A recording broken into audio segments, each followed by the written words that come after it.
Chapter 290. The Identity of the Senior Inside the Soul-Calming Pagoda.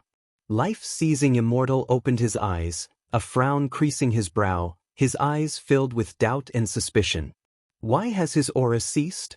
Life-seizing immortal began to cast spells and calculate.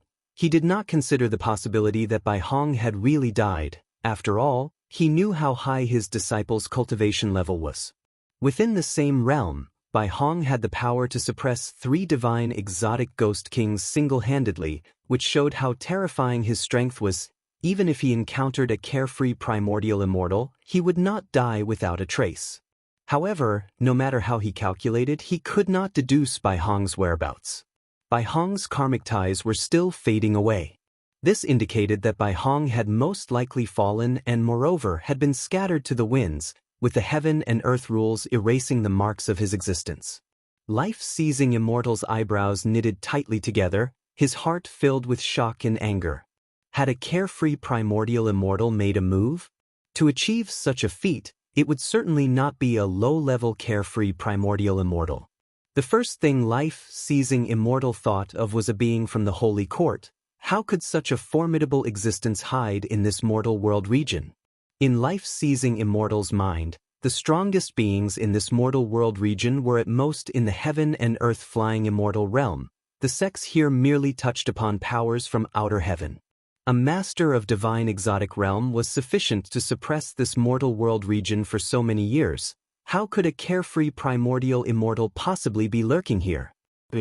Life-seizing immortal suddenly thought of the 7-star spirit realm. Although his impression of the 7-star spirit realm was mediocre, he had some recollection. The 7-star spirit realm had always curried favor with the Holy King he supported. The Holy King disdained the 7-star spirit realm, but some under the Holy King had received benefits from the 7-star spirit realm. To some extent, one could say the 7-star spirit realm was a force on the same side as him. He remembered a Taoist friend mentioning that the 7-star spirit realm had sought help before. However, the Taoist friend thought the 7-star spirit realm was not significant enough to warrant his intervention, so he assigned them a task. Consequently, just as the 7-star spirit realm had assisted the divine exotic realm's emergence, it was dismantled because some residual forces still existed, so his Taoist friend didn't think much of it, assuming it was just a local power struggle. Now it occurred to him, could it be that this mortal world region was hiding something? Could it have something to do with that reincarnated being? Life-seizing immortal's eyes flickered, not with fear, but with a hint of delight. The massacre of the common people was not his main goal. All of this was to force out the reincarnated being. Now that signs had begun to show, how could he not be pleased? Immediately, he took out an ancient bronze oil lamp and cast spells towards the wick. It's time to call the old fogies together. The catastrophe triggered by Bai Hong had consequences far and wide, its extent immeasurable. The continent where the supreme sect resided was spared from catastrophe, leading many sects to speculate that it was Sword Venerable Fudeo's doing, causing his name to spread like wildfire across the continent once again. When the beings of the continent were excited and in awe, the sea was deadly silent. Numerous islands and landmasses had been turned into seas of fire. Could ordinary immortal cultivation sects withstand divine powers unleashed by Bai Hong? Even if the sects formed their formations in time, they could not hold back the sky-high flames. This was one of the reasons Guan had taken action. This heavenly fire caused 1/3 of all creatures in the mortal world region to die, a staggeringly large number. After the disaster had passed, on the 7th day, Guan came alone to Immortal Seeking Island, where the atmosphere within was grave, with significantly fewer cultivators coming and going, and a tense mood pervading the streets. Judging by the buildings within the city, it had not suffered from the heavenly fire's onslaught, but the surrounding seascape was littered with countless dead fish and demonic creatures, showing that Immortal Seeking Island was within the reach of the heavenly fire as well. The divine skills of a heaven and earth flying immortal were enough to obliterate all beings. Guan called over Hu Shaojian, who heaved a sigh of relief upon seeing him. "Elder, I'm so glad you've come." Hu Xiaojian's tone held a hint of resentment. 7 days earlier, he truly thought he was going to die on Immortal Seeking Island. Though he had a narrow escape, he trembled with fear every day, dreading the sudden arrival of another catastrophe. Guan teased, "That scared?" Hu Shaojian nodded, "How could I not be? Did you see that great fire? It was terrifying, blotting out the sky. Just imagining the cultivation level of the person behind it scares me." He wanted to say it might far surpass that of a loose immortal, for there were many loose immortals on Immortal-Seeking Island, and he had occasionally witnessed loose immortals in combat, which allowed him to make comparisons. But then he thought of Guan being a loose immortal and immediately held his tongue. "Don't worry," Guan consoled, "evil has never triumphed over good. The person behind the scenes will definitely face retribution." In fact, the orchestrator of this catastrophe, Bai Hong, was already dead. The reason Guan had come so late was to guard against a sudden assault from Life-Seizing Immortal on the Supreme Sect. Life-Seizing Immortal had not shown up, and, given his capabilities, he must have known of Bai Hong's demise. His absence likely meant he was plotting something. Guan felt there was a good chance he was shaking the tree to see what falls. The Great Cold Demon Sect, after all, was a colossal force in the world, with countless cultivators whose numbers were difficult to estimate. Later, Guan followed Hu Shaojian around to learn the situation on Immortal-Seeking Island. According to Hu Shaojian, after experiencing this calamity, the island master was clearly planning to abandon Immortal-Seeking Island. He had already instructed people to transport part of his property and disciples away, and within the Sea Protection Mansion, everyone was in a state of panic, with cultivators like Hu Shaojian unsure of where to go. Previously, Immortal-Seeking Island was their home and their greatest support. The Sea Protection Mansion would not take them with them. After hearing this, Guan did not offer an opinion but asked Hu Shaojian to take him to purchase medicinal herbs, which made Hu Shaojian even more nervous. He feared this was Guan's last visit to Immortal-Seeking Island. An hour later, the two arrived at Hu Xiaojian's courtyard, and after Guan sat down, Hu Shaojian immediately poured wine for him. Guan did not refuse, and his attitude made Hu Shaojian feel somewhat more at ease. Only after Hu Shaojian had poured the wine did Guan speak. "Rest assured, I truly wish to obtain Immortal-Seeking Island. Soon, I will send a wandering immortal to take over Immortal-Seeking Island, and then your standing within the Sea Protection Mansion will rise. You, on the other hand, should diligently cultivate, so in the future you can be worthy of a high position." "Wandering immortal?" Hu Shaojian trembled slightly, tentatively asking, "Elder, might I know who you truly are?" Guan, being only with a loose immortal cultivation level but able to invite a wandering immortal, suggested that Guan had the backing of a great power. This was a pleasant surprise for Hu Shaojian. No matter how strong one person was, they could not compete with a vast force. Guan replied, "It's better for you not to inquire about my identity. Knowing too much is of no benefit to you. Even if we truly can't withstand an attack from Life-Seizing Immortal in the future, I will take you away. I have a place where you can live in peace. However, before that happens, I want to take a gamble. What if a great power manifests from the sea to crush that Life-Seizing Immortal?" Hu Shaojian nodded vigorously. Whatever the case, his job was to cling to Guan's coattails. Of course, deep down, he believed Life-Seizing Immortal was unbeatable. The previous heavenly fire had left too deep of a scar on his psyche, and thinking about it still frightened him. "Elder, what do you need me to do now?" Hu Shaojian asked respectfully. Chapter 291. Do you want to join the Great Cold Demon Sect? Guan had stayed in Hu Xiaojian's residence for an ancient hour. After he left, Hu Shaojian was brimming with excitement, and his face was a bouquet of smiles. The predecessor had entrusted him with so many matters, which assuredly meant he wouldn't easily forsake Immortal-Seeking Island. He hadn't deceived him. Moreover, what need had the predecessor to deceive him? He was just a minor cultivator at the nascent soul realm. If the predecessor wished not to take him, a single stern glance would have sufficed to silence any further pleas from him. Meanwhile, Guan had returned to the premises of the Supreme Sect, pondering, as he walked into the third Medicine Valley, which wandering immortal should assist him. Wandering immortals were not minor cultivators. How could one easily control them? The Nine-Finger Divine Lord was not an option, for Guin feared exposing himself, given that the Nine-Finger Divine Lord had been to Immortal Seeking Island. Neither Shinshinzi nor stealing the 5 elements were reliable. Guin was not in a rush. There was still time. If need be, he could use the Mortal Jade to sway someone, asking Mortal World Peak to dispatch a wandering immortal to Immortal Seeking Island to assist him. Now, as the Peak Master of Mortal World Peak, which was rivaled only by Great Cold Demon Sect in strength, and surpassed it in heritage, he felt Mortal World Peak would not fear the Great Cold Demon Sect. The Great Cold Demon Sect needed to do the Holy Court's dirty work to survive, whereas Mortal World Peak was different. It could hold office in the Holy Court. Over the long years, Mortal World Peak had sent how many immortals to the Holy Court? Guin believed Mortal World Peak would not fear the Great Cold Demon Sect. Of course, Mortal World Peak would not oppose Great Cold Demon Sect unless sufficient benefits tempted them to dare offend both the sect and its backing, the Holy King. Reflecting on this, Guin suddenly felt sentimental. No matter how high one's cultivation realm, one could not escape the web of relationships and favors. Only those strong enough to disregard the entire immortal path could act recklessly and willfully. The karmic ties of the world were too complex, with the karma of all beings interlinked in a tangled mesh. Even the weakest beings, when followed through their karmic associations, were connected to immensely powerful entities.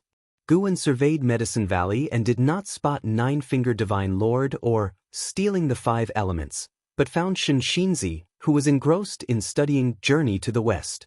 He could not understand Shinzinzi's fascination with Journey to the West, and felt that he had grown increasingly distant from the Bitter Sea Buddha sect, barely mentioning Buddhism these days. Guin did not disturb Shinshinzi but instead headed towards his loft. Compared to worrying about the affairs of the world, what to read next concerned him more. With strange occurrences being commonplace in books through the ages.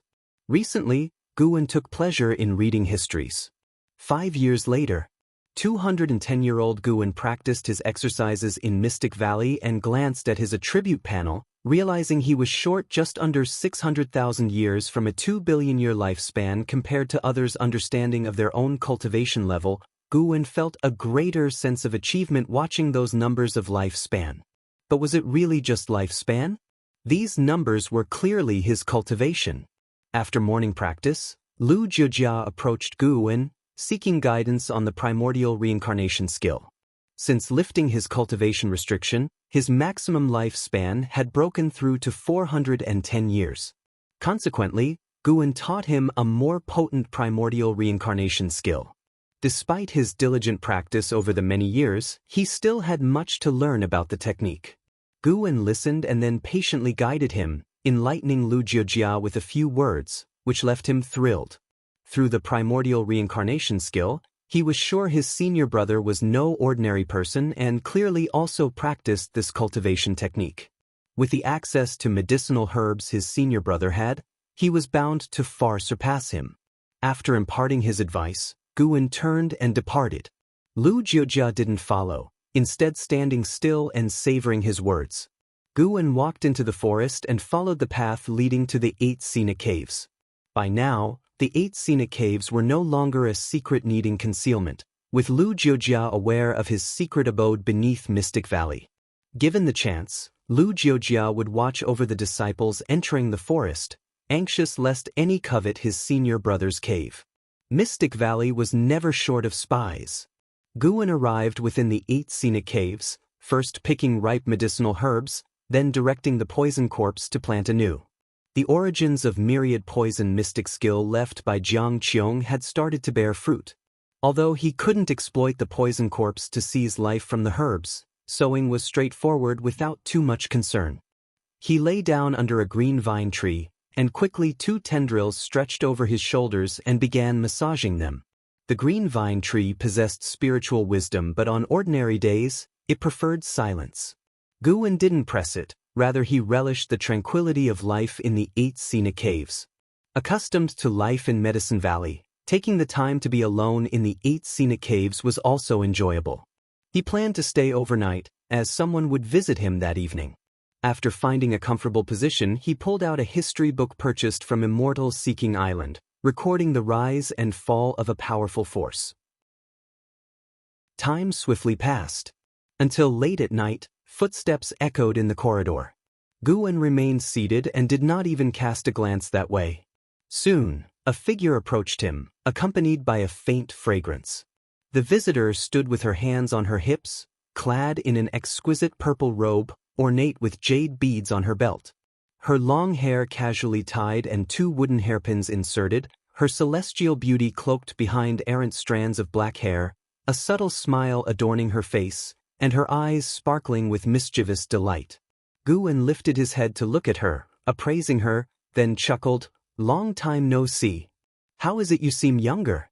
Did you practice some forbidden art?" The person standing before him was none other than Jiang Qiong, the creator of the 8 scenic caves. Juhua sect, founded by Jiang Qiong, was now a top sect in the immortal cultivation world, even collaborating with the Supreme Sect. Of course, Juhua sect's overall strength didn't yet match the Supreme Sect. "What nonsense, your martial master already appears youthful," Jiang Qiong glared at Guan, then slid off her shoes, placing her bare feet on the grass. She stretched languidly and sighed. "This place still feels comfortable after so many years. Just like home." Guan stood up and chuckled. "I've kept that coffin of yours. Want to lie inside for a while? Looking for a beating?" Jiang Qiong raised her hand to strike Guan, who promptly dodged.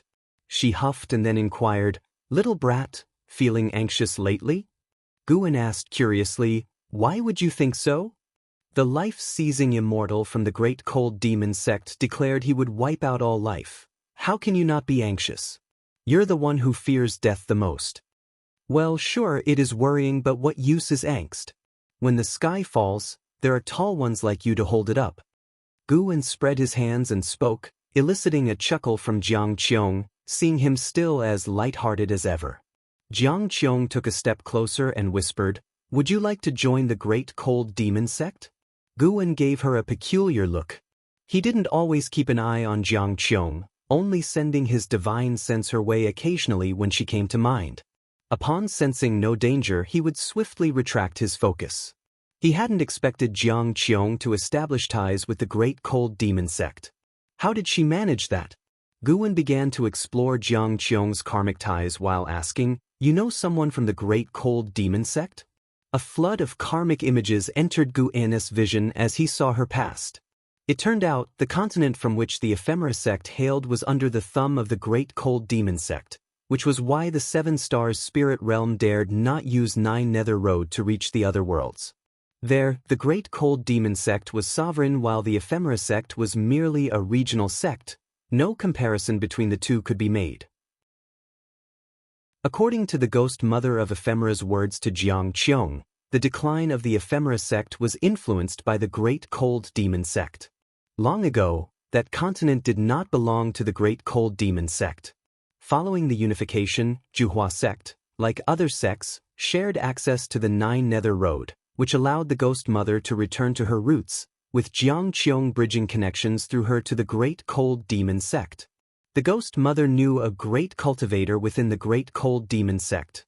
A great cultivator with only Mahayana realm cultivation, likely a lowly figure within the sect.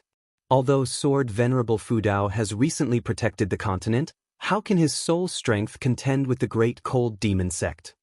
He did not charge me with any tasks, so I deliberately returned to take you to the great cold demon sect. What harm in cultivating medicinal herbs there? By joining the great cold demon sect, that too could be arranged, Jiang Qiong earnestly suggested. Guan felt moved yet amused. Why did she always flip sides so easily? Guan shook his head. "No, thanks. How comfortable could I be, tending herbs in the powerful great cold demon sect? Perhaps no sooner than joining would I be refined into an elixir. That's a demon sect." Jiang Qiong glared at him, annoyed. "With me around, who could dare to bully you? Are you highly cultivated? Surely not among the highest in the great cold demon sect. But to protect you? More than enough. Just calmly stay with me then." "So I'd have to wait on you, curry favor with you?" "Exactly, how about that?" Right now, my feet are a bit sore. Come give me a rub. Spit, shameless. Guan would never agree. A man might be slain, but not insulted. Looking down, his face betraying disgust, he noted that Jiang Qiong's feet, which she had only bared moments ago, were already stained with mud and grass. Jiang Qiong watched Gu N's stubborn reaction, amused and keen to tease further, but she first needed to address serious matters. She spoke gravely, Guan, this time it's different. The Great Cold Demon sect has sent vast numbers of cultivators here, their might unmatched by 7 Stars Spirit Realm or Star Sea congregations. Even Star Sea congregations contemplates retreat. Not to mention them, do you know about 9 Nether Road? Almost every sect on this continent has members desiring to flee through 9 Nether Road, including your supreme sect. Guan fell silent. Jiang Qiong continued, actually, joining the Great Cold Demon sect might not be ill-fated. Perhaps you'd even discover great opportunities. While innate aptitude is fated, there are plenty in this world who turn their lives around with later-day fortunes. Don't you desire the pursuit of eternal life? Guan gazed at her, replying, thanks for your kindness, but I truly don't want to go. There are too many things and people here that I cannot abandon. As for fortunes you mentioned, when has this world ever offered fortune free from danger? Even venturing into the 8 scenic caves once nearly brought me peril. Hearing this, Jiang Qiong grew frustrated. Why was this boy so stubborn? Guan added, moreover, I feel this catastrophe might not be insurmountable. I believe in Sword Venerable Fudao, believe in the triumph of good over evil. Surely, there are many great powers in this world who can stand against the Great Cold Demon sect. I often read books, and don't they all say, if man will strive, then heaven will thrive? The Great Cold Demon sect, which treats life so wantonly, no matter how powerful, will eventually meet its reckoning. Aligning with them is not a righteous path. With that, he raised the book in his hand with a determined expression. Chapter 292. The world has changed. Hearing Gu Ennis' words, Jiang Qiong fell into silence. She felt somewhat lost inside. She had always been faced with choices. She had escaped from the Thousand Autumn Pavilion to the Supreme Sect, then from the Supreme Sect to the 9 Nether Road, and even after establishing the Juhua Sect, she still had to flee to the Great Cold Demon Sect? Could it be that all her choices had been wrong?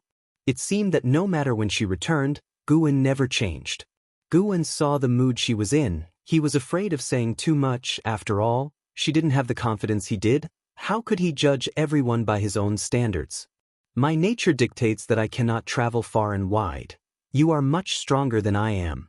You can go on adventures, but you must never fully trust anyone, especially the demon sect, Guan said. Jiang Qiong snapped to attention upon hearing this. What was she thinking? If she hadn't fled, she'd already be dead. Even compared with Guan, her cultivation level was rising rapidly. Although the path seemed difficult and bitter, her cultivation was her achievement. She was now at the 7th floor of the Divinity Transformation Realm. Thinking of this, Jiang Qiong smiled. She glared at Guan and said, "You've refused me time and again. Be careful or I might stop caring about you. When you run into trouble and think of me, it will be too late." Guan solemnly said, "As long as you are safe, it doesn't matter if you forget about me. Meeting and knowing each other in this life is a destiny forged over 100 lifetimes."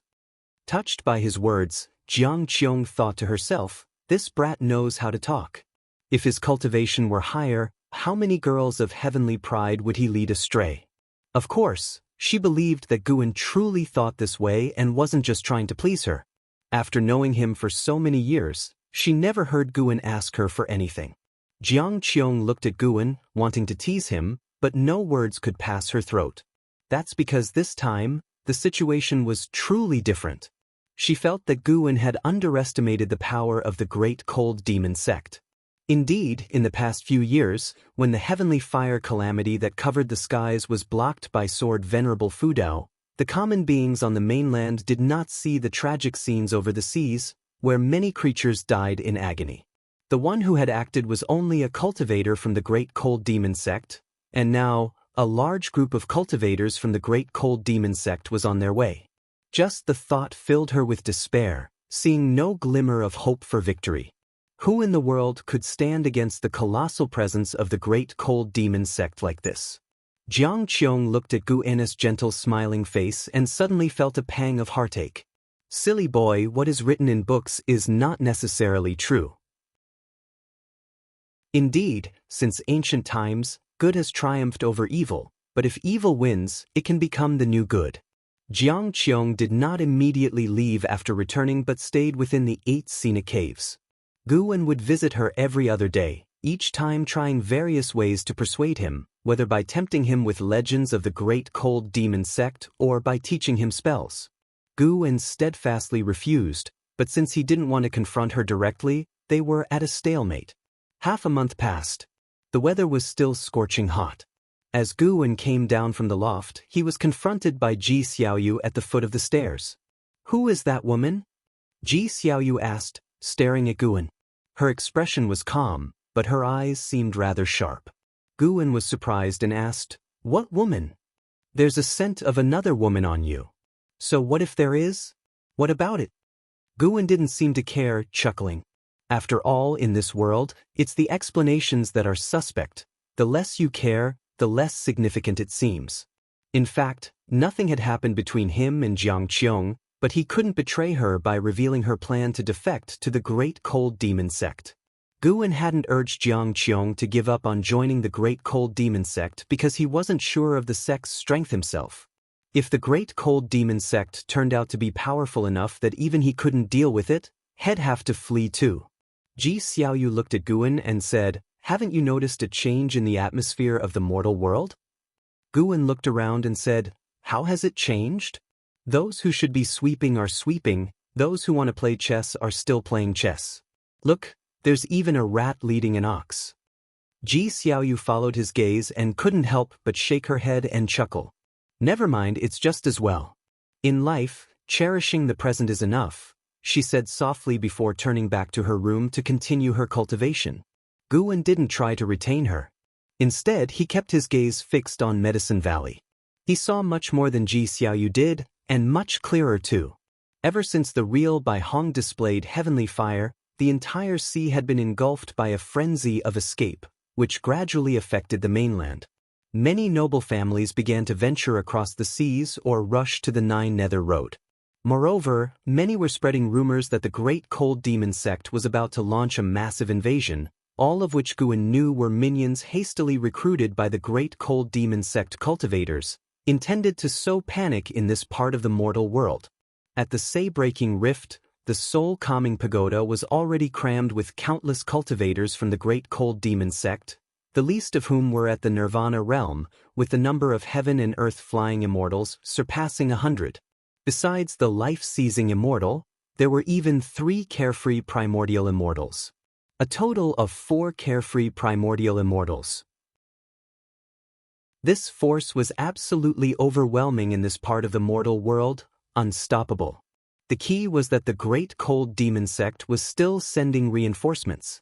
Gu En hadn't made a move yet because he didn't know the full extent of the Great Cold Demon sect's resources. However, he wasn't just waiting idly. He had already used his divine sense to scan the great heavenly spirit land, looking for a safe place far from this part of the mortal world. If he really couldn't stand against them, he would take everyone he cared about with him and leave, ready to start life anew. Of course, this was a last resort. It all depended on whether the Great Cold Demon sect had a divine immortal of wondrous dharma.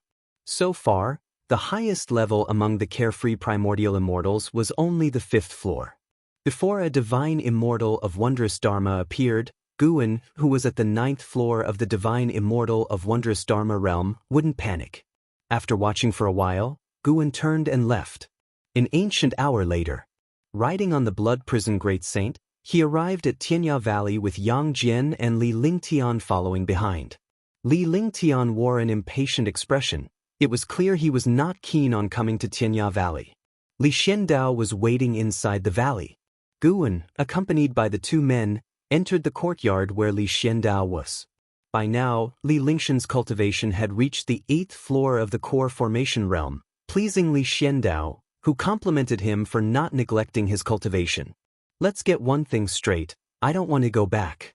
Besides, Father Emperor, you're still in good spirits, so there's no need for me to act as the crown prince. Li Lingtian said immediately. Li Xiandao shook his head with a smile, while Guan actually found this quite amusing. Li Xiandao planned to reign as emperor for eternity. Naturally, the crown prince was the most feared threat. The only reason Li Lingtian became the crown prince was on behalf of Empress Yang and the Yang family. Li Lingshan's words made Guan look at him with newfound respect. This youngster seemed to have the wisdom of playing the fool. Li Xiandao became serious. It's not about you returning to the palace, but to your mother's family to sail with them. There's no room for discussion. Your mother has given a strict order. Li Lingtian was taken aback. He instinctively wanted to ask why, but he quickly understood. For a time, the atmosphere in the courtyard fell silent.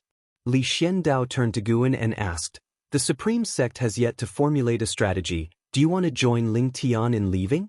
The reason the Supreme Sect had no strategy was something Guan had heard from LV Badian. The Hall of Elders had debated multiple times about whether to evacuate, fearing that it might offend Sword Venerable Fudao, who had been willing to protect them. How could they run away now? Sword Venerable Fudao took action not for himself, but to save them, the mortal spirits. LV Badian also consulted Guan, asking his opinion on whether they should evacuate. This time, Guan offered no advice. He wanted the Supreme Sect to make their own decision. If the Supreme Sect chose to flee, he certainly wouldn't follow them but would find a place to hide instead. From then on, his connection with the Supreme Sect would be severed.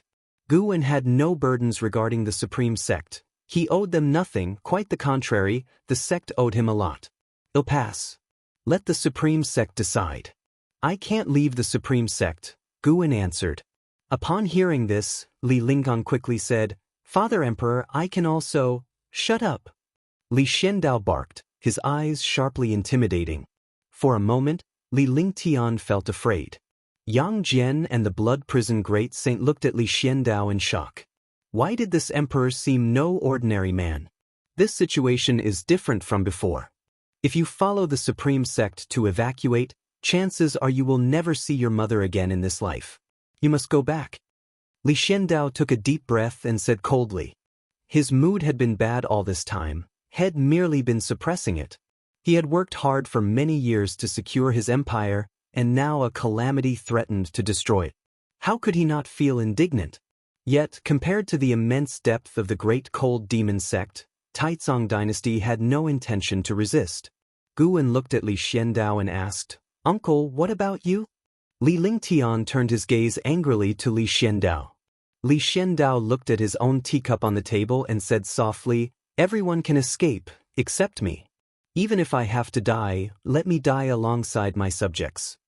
With so many people in the Taizong dynasty, not all could escape. If he thought of leaving, the dynasty would surely descend into chaos. Li Lingtian froze, his eyes softening as he looked at Li Xiandao. Yang Jian also grew solemn out of respect for the emperor who had gifted him a divine weapon. The Blood Prison Great Saint hadn't expected Li Xiandao to be so resolute, and he rose from his crouch in surprise. Guan addressed Li Xiandao, "Uncle, have you forgotten the goal you once sought?" Li Xiandao replied, "Without my subjects, what is an emperor's throne worth? An emperor who cannot protect his empire is bound to fail. Even if the empire were to be rebuilt, it would be meaningless." His words inspired admiration in everyone present. Luo Hun even knelt down, expressing with a heavy voice, "Your Highness, I am willing to follow and serve you unto death without regret." Li Xiandao merely waved his hand, not saying much more. Sure, he spoke sincerely, but he hadn't resigned himself to fate. He was gambling. He was betting on the sword Venerable Fudao to overturn the great cold demon sect. He couldn't forget the shock sword Venerable Fudao had brought him during past calamities.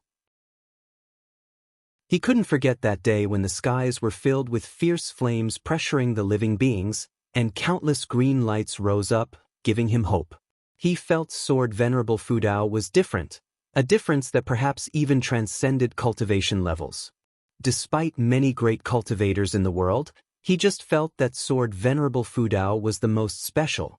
From Sword Venerable Fudao, he sensed an aura. That was the aura of invincibility.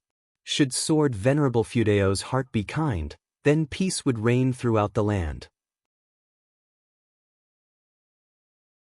Chapter 293. How about I slice that continent in half with one sword?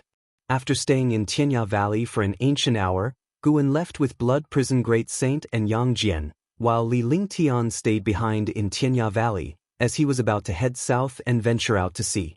If nothing unexpected happened, at least in Li Lingshan's view, it would be very difficult for him to see Guan and Yang Jian again in his lifetime. When they parted, Li Lingtian asked Guan to convey a message to Ji Xiaoyu, speaking words of blessings. Master, is there really no power in the world willing to come out and stop the Great Cold Demon sect? Blood Prison Great Saint asked with a tone full of emotion. In his world, there existed no force as formidable. Yang Jian also looked towards Guan, unworried as long as his martial master was calm. Guan responded, how can there not be? Many led the charge towards the soul-calming pagoda, only to fall due to lack of strength. He spoke the truth. Every now and then, a group of cultivators and demons would assault the soul-calming pagoda, and even if they perished, others would follow their will. Whether the world was good or evil, it was hard to say, but one thing was certain. There existed real justice, and some cultivators deemed it more important than eternal life. Guan looked into the distance. Great Cold Demon Sect, you'd better have something worth my fear, or even the Holy King can't protect you. What would the Holy Court do if angered? Kill if necessary, or simply flee to outer heaven? If no trouble came knocking, Guan naturally preferred to stay low in the Supreme Sect. But when trouble came knocking uninvited, he wouldn't swallow his pride. Along the way, having killed numerous madmen, Guan was always aware of how terrifying his ability to seize life was. In anyone else's hands, it would have caused catastrophe across the world. He managed restraint because that was who he was. Everyone had their path, and he only wished to walk his without guilt. However, the more chaotic the world became, the more he desired to unleash slaughter. He wanted to kill the people of the Great Cold Demon Sect. Across the tumultuous seas lay the sea-breaking rift, splitting the ocean in two, beside which stood the towering soul-calming pagoda, its top seeming to touch the sky. The sky brimmed with stifling thunderclouds, with occasional muffled thunder. At the first level of the soul-calming pagoda, the life-seizing immortal sat on a lotus throne, flanked by 3 individuals, none inferior in presence, while hundreds of Great Cold Demon Sect cultivators stood in the hall, creating a cheerful ambience with laughter, looking nothing like demon cultivators, adorned in splendid garments and dignified demeanors, some even appearing ethereal and wise.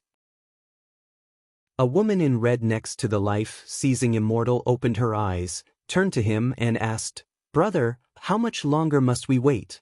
Are there still beings in this mortal region that the 4 of us cannot subdue?" The other 2 carefree primordial immortals opened their eyes, their expressions indifferent, eyes fixed on the life-seizing immortal. Life-seizing immortal slowly opened his eyes, saying, "Caution is the parent of safety. Bai Hong's death was too peculiar. We must not be careless. Remember what this land hides." The 3 carefree primordial immortals fell silent. Having lived for hundreds of thousands of years and weathered many storms, they shed their arrogance upon hearing life-seizing immortals' words. Indeed, the greater the power, the greater the caution required. At this moment, someone in the hall stepped forward and loudly said, "Venerable Masters, why not ignite another disaster to test the limits of that mysterious being and drive more people away, lest they hinder us?" With these words, the hall erupted with agreement and cries for revenge for Bai Hong. Life-seizing immortals' gaze turned to the first speaker, a blue-robed Taoist with a treasure sword at his waist and a folding fan in hand, his inherent sword intent formidable even just standing there. "Qingxin, what would you like to do?" asked the life-seizing immortal. Silence followed in the hall. With a smirk, Qingxin the Taoist replied, "I wield a sword capable of slicing oceans and moons alike. How about I cleave that continent in half with a single strike?" After speaking, he raised his arms, turned to face the crowd, prompting applause and cheers in the hall. The majority of cultivators present felt no pressure but rather a playful curiosity to see who would dare oppose the great cold demon sect. Were it another mortal region, they might have worried, but here, like tigers among chickens, where was the reason to fear? Watching Qingxin display such vigor, the other 3 carefree primordial immortals smiled, having watched him grow up and master Taoist sorcery. Now capable of standing on his own, they were naturally pleased. After a moment's hesitation, life-seizing immortal slowly nodded. Seeing this, Qingxin's smile grew larger, declaring, "In that case, I will go now. Fellow disciples, come and enjoy the spectacle with me." The life-seizing immortal added, "Do not stray far." "Master, rest assured." Qingxin saluted with his hands, turned, and left, followed by a throng. The woman in red turned to the life-seizing immortal, saying, "Now's a good time for you to speak up and accelerate the process. After all, delay could lead to problems." Life-seizing immortal hesitated again, then slowly nodded. In Supreme Sect, within a bright hall, all elders gathered, including Lu Lingjun and Nine-Finger Divine Lord, most frowning in concern. LV Badian, sitting in the sect leader's seat and flanked by 5 supreme elders, appeared equally at a loss. Vice Sect Leader Ji Hantian spoke out. "Sect Leader, just say what you're thinking so we can prepare in advance. We can't possibly wait until a catastrophe is upon us to start considering our response." At this, other elders also spoke up, urging LV Badian. LV Badian took a deep breath and said, "I fear that once we retreat, our connection with Sword Venerable Fudao will be irreversibly severed." A few agreed with him. An elder stood up and argued, "Survival is the most important thing. So far, none of us have even seen Sword Venerable Fudao, let alone understand his views on the matter. Moreover, we simply cannot compare ourselves to Sword Venerable Fudao. If he wants to flee, he can, his Dao level is beyond ours." This sentiment was echoed by others, considering not only themselves but also their disciples and descendants, each backed by influential families or intricate networks.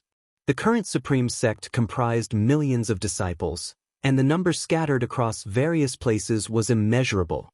Gu Zong also sighed, unusually not supporting LV Baitin this time. Lu Lingjun also wished for the Supreme Sect to evacuate. Her reluctance to leave Supreme Sect stemmed from concern for the people of the Third Medicine Valley, hoping they wouldn't perish in this impending catastrophe. LV Baitin's expression turned extremely grim as he took another deep breath and declared, "If so, those who want to leave may do so. However, Supreme Sect must remain on this continent, empty or not. This is our stance. Without Sword Venerable Fudao, there would be no Supreme Sect today." As he spoke these words, he relaxed. A smile appeared on his face, the decision lifting the burden from his shoulders. It would be death at worst. His statement caused an uproar in the hall. "Sect leader, think again. If it really comes to it, why not ask the elder in front of the heaven-cutting axe for advice? You can't make such arbitrary decisions. Yes, what does it mean to say the sect can be empty but not leave? Where does that leave our dignity? The sect is a whole. We must advance or retreat together. Sect leader, let's leave together. We can ask Sword Venerable Fudao to join us." LV Baitin, listening to their words, felt their hypocrisy. A bunch of cowards afraid to take responsibility and scared to die. As he was about to speak, a voice suddenly echoed through the heavens and earth. "From today, my disciple, Qingxin the Taoist, will annihilate one region each day. Worldly beings, your time is running out. Today, let's see which region's creatures are most pitiable, unfortunate enough to be the first annihilated." As the life-seizing immortal's voice faded, a chill ran through everyone in the hall.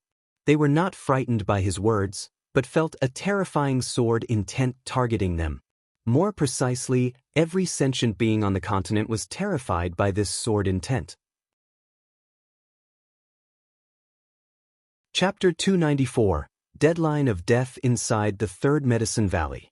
Guwen and an Exan stood in a garden area, with Guwen instructing what to plant next. An Exan listened attentively. Just then, the voice of the life-seizing immortal suddenly echoed. He was actually planning to exterminate one region of heaven and earth every day. And Exion had no time to think further when a terrifying sword intent descended, causing a drastic change in her complexion. The previously bustling Medicine Valley fell silent in an instant. And Exion felt as if she were being crushed by a mountain, almost unable to breathe, which turned her complexion even paler. Suddenly, a hand landed on her shoulder, making her heart tremble. Before she could think further, the pressure on her body abruptly vanished. She turned her head instinctively and, seeing it was her master's hand, she breathed a sigh of relief. "Master, could it be that they've chosen the continent we're on?" An Exion asked cautiously. Even though she was carefree on normal days, she feared death when faced with it. The words of the life-seizing immortal, coupled with the sudden sword intent, made it clear that the first chosen continent was the one they were on. Guan took a deep breath and feigned composure. "Unclear, let's go back inside first. Within the confines of the Supreme Sect, such calamities are not our concern. Whether we live or die, we leave it to fate." An Exion wanted to speak again, but Guan pulled her away. Another voice rang out in Medicine Valley, "Amit Ba." With Shenzin's words, everyone in Medicine Valley felt relieved, and disciples ran towards the pavilions. Rumble. The earth trembled as the Supreme Sect activated its great protective formation. Golden barriers rose up from all directions. By the time Guan and his companion reached the pavilion, Ji Xiaoyu had already stepped outside. She gazed at the sky, the red Dao patterns on her forehead starting to flicker with tiny flames. Seeing this, Guan quickly approached her and asked, "You weren't frightened just now, were you?" Ji Xiaoyu's Dao patterns returned to normal as Guan blocked her view. Her expression calmed down and she nodded. "No, it seems the life-seizing immortal is targeting the continent. It's probably related to the actions of Sword Venerable Fu Dao years ago." Guan comforted her, "Don't overthink it. If the enemy is acting this way, it means Sword Venerable Fu Dao is still around. Take care of the valley for me, I need to make a trip to Mystic Valley." With that, Guan quickly headed towards the transmission array platform. Ji Xiaoyu looked at his receding figure, wanting to say something, but she couldn't find the words. Somehow, this scene felt familiar, as if she had seen it somewhere. Guan swiftly arrived in Mystic Valley and saw Lu Jiojia already calling disciples to take cover. He nodded to himself in approval. Taking advantage of the moment when no one was paying attention, he quickly walked into the woods pretending to inspect medicinal herbs. "Are you courting death? Caring about your flowers and plants at a time like this? You must be insane." The voice of Jiang Qiong came from behind, and Guan turned to look, seeing her with an ugly expression walking towards him. She looked at Guan and said with resentment, "Now I can't even escape if I want to. Let's wait for death together." She could feel the sword intent approaching rapidly. Even if she tried to escape now, she was afraid it would be too late to reach the Nine Nether Road. Guan, squatting on the ground, couldn't help but punch the grass, picking up a handful of fallen leaves before standing up, his face filled with unwillingness. Jiang Qiong looked at his expression and suddenly laughed, teasing, "What's wrong? Scared?" Guan tossed the leaves in his hand forward as if venting his anger. He then turned to look at Jiang Qiong and said, "I'm not afraid. I just find this disdain for life detestable." Jiang Qiong fell silent, then said, "Come with me to the 8 scenic caves." Guan nodded and followed her up the mountain. Jiang Qiong didn't notice the leaves that Guan had thrown floated up again, each leaf trembling. Only after they entered the entrance of the 8 scenic caves did the leaves disappear into the forest. In front of the soul-calming pagoda, tens of thousands of great cold demon sect cultivators floated in the air, their eyes focused on Qingxin Jinren, who was holding a sword. Such exquisite sword intent, Elder Brother Kingson's supreme mysterious sword Dao has reached the transformation realm. Indeed powerful, enough to sweep across the heaven and earth flying immortal realm. I heard that Elder Brother Bai Hong was defeated by Elder Brother Qingxin 1,000 years ago. The founder of the supreme mysterious sword Dao, the supreme mysterious ancestor, went to the Holy Land long ago. In 10,000 years, the only one who has reached such a level with the supreme mysterious sword Dao is Elder Qingxin. This sword strike everyone should watch carefully, it is a rare sight. The great cultivators of the Great Cold Demon sect discussed animatedly, mostly in a light-hearted tone. Even though they already knew about the fall of Bai Hong, they were not panicked. They had the numerical advantage this time, and with 4 carefree primordial immortals as their support, how could they possibly die? Qingxin Jinren positioned his treasure sword in front of him, the blade perfectly aligning with his eyes. Suddenly he opened his eyes, which astonishingly turned green. As soon as he opened his eyes, his sword intent fully erupted, silencing the surrounding noise. All eyes fell on Qingxin Jinren, and with a stern look, he immediately slashed with his sword. Sword light gleamed, chilling the heaven and sea, and even the rolling thunderclouds above were illuminated. As Qingxin Jinren swung his sword intent transformed into terrifying sword qi, shooting forward as his pupils suddenly contracted. In the reflection of his pupils, numerous green dots grew rapidly. From the onlooker's perspective, Qingxin Jinren's sword slashed out a terrifying sword qi tens of thousands of miles long, like a crescent moon sweeping across the sky. At that moment, a series of green light beams shot from the edge of the sky with even greater speed, too fast for anyone to react. Boom! The sword qi scattered, and Qingxin Jinren's eyes widened in disbelief as a green light reached him in a blink of an eye. As if time stood still, he saw a falling leaf amidst the green light. The leaf, carrying terrifying sword qi, directly shattered Qingxin Jinren's physical body and extinguished his soul. It wasn't just one leaf. Dozens more did the same, annihilating great cultivators of the Great Cold Demon sect, the soul-calming pagoda trembling violently. The life-seizing immortal and his 4 carefree primordial immortal companions appeared out of thin air, casting spells swiftly to form a vast barrier, protecting all the disciples around them. Silence! The world rapidly fell into quietness, and all the disciples of the Great Cold Demon sect trembled, displaying fear no longer masked by their previous nonchalant demeanor. The life-seizing immortal turned his head, noticing the leaves embedded all over the surface of the soul-calming pagoda, his pupils narrowing. It was leaves. The attack was too fast, so fast that by the time they realized it, more than a dozen disciples had died, all heaven and earth flying immortals. Even the red-clothed woman who had been urging the life-seizing immortal to speed up the process couldn't speak now.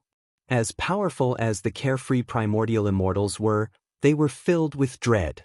The enemy had struck too fast, killing disciples right under their noses. It was as if someone had slapped them across the face, leaving a burning sensation. Gu En followed Jiang Qiong into the 8 scenic caves, with prompts of lifespan continuously appearing before him. This strike seized 4,300,000 years of lifespan. Gu En hadn't used his full strength, but it was enough to terrify the life-seizing immortal and his associates. If they could summon even stronger beings, then they should call them sooner. If not, even if they gave up on exterminating this region of the mortal world, Gu En would not let them go. The 100-year mandate set by the life-seizing immortal had already become his death sentence in Gu En's mind. Jiang Qiong let out a sound of surprise, feeling the terrifying sword intent suddenly disappear. Gu En then asked, "Could it be that we've escaped this disaster?" Without looking back, Jiang Qiong replied, "Can't say for sure." The two made their way to the green vine tree, with Jiang Qiong starting to set up the formation. Gu En asked her what she was doing. The smaller the range of the formation, the stronger its protection. I want to see if we can escape this disaster. Let's take a gamble. If it doesn't work, we're dead anyway. So worrying then would be pointless, Jiang Qiong casually answered, making Gu En want to cry and laugh at the same time. Meanwhile, the entire continent was in a state of tension. Even though the sword intent had vanished, the tightly wound nerves of all beings on the continent could not immediately relax. Many beings began to flee, and Gu En even felt many presences flying out of the Supreme Sect, all in groups, which were noble families in flight. Inside the Third Medicine Valley, Ji Hantian landed swiftly and found Ji Xiaoyu. The two conversed inside the house. "I'm not leaving," Ji Xiaoyu stated, expressionless. Upon hearing this, Ji Hantian became angry but, For some reason, looking at Ji Xiaoyu, he thought of a fellow descendant with the same name and surname. Although they looked different, their expressions at this moment made them seem like the same person. Ji Hantian's anger dissipated somewhat, and he said solemnly, "Regardless of whether the life-seizing immortal has chosen this continent, there will only be more dangers ahead. The Ji family must preserve its lineage. Why do you insist on staying?" Ji Xiaoyu looked at him. "Someone must stay. I can give my spot to someone else. Besides, where can we flee to?" Ji Hantian felt suffocated with frustration. Years ago, he had tried to forcibly keep another Ji Xiaoyu, without success. Now he wanted this Ji Xiaoyu to leave, but it was still not possible. He couldn't understand why these descendants always opposed him. He was always looking out for their best interest. "There's no time left. You'd better go and persuade the other clan members," Ji Xiaoyu reminded. Ji Hantian glared at her and left immediately. Ji Xiaoyu was not his direct descendant, so he could only advise, without the right to forcibly take her away. Once Ji Hantian had departed, Ji Xiaoyu thought for a moment and then walked out of her house. She went outside the courtyard, looking up at the sky, only to see numerous cultivators flying over Medicine Valley. It was unclear whether they were fleeing or preparing for battle. The Great Cold Demon Sect. Ji Xiaoyu murmured to herself, the Tao patterns between her eyebrows once more emitting thin flames. Time passed amidst the panic of beings below. The people were trapped in agony and anxiety. Until an ancient hour later, the atmosphere began to ease. Elder Lu looked at Shinxinzi and asked, "Senior, were we not chosen?" The other disciples looked at Shinxinzi as well. Shinxinzi's background was very mysterious, but the higher-ups of the Supreme Sect held him in high regard. Such an existence would certainly see further than they could. Shinxinzi frowned deeply, looking towards the sky, and said, "Indeed, we were not chosen." At his words, all the disciples rejoiced. Chapter 295. The Great Cold Demon Sect Attacks. Upon hearing Shinxinzi's words, the disciples of Medicine Valley all cheered, yet Shinxinzi hesitated as if he wanted to say more.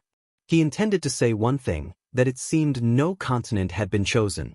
To obliterate a continent, what immense power it must require, he, being from the 9th layer of the wandering immortal realm, could surely sense it. However, he could not openly mention this, for fear that these mortals would be terrified. Even if they knew what would happen next, what could they do? Better to enjoy this surprise and live the remaining days as carefree as possible. Time continued to pass. With the moon setting and the sun rising, only when the next day's sunlight swept across the great heaven and earth did the creatures of the continent finally breathe a sigh of relief, for the life-seizing immortal had said that each day, one continent would be chosen, and they had survived the first day. The situation at the Supreme Sect also settled down. Although many noble families began to retreat, the core foundation remained unshaken. When Guan returned to the 3rd Medicine Valley, normalcy had returned to Medicine Valley. After Xiaochuan left and an Exan began to manage Medicine Valley, and because of her gentle nature, most disciples liked her, so there had been no issues under her management.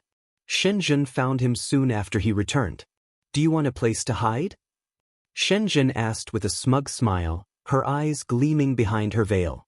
While walking toward a distant garden, Guan casually asked, "How would we hide?" Following his steps, Shenzhen explained, "I can hide you inside a painting or scroll, and then keep it hidden. Wouldn't that be a refuge? People are trying to obliterate continents. Where could you hide?" "Underground, of course."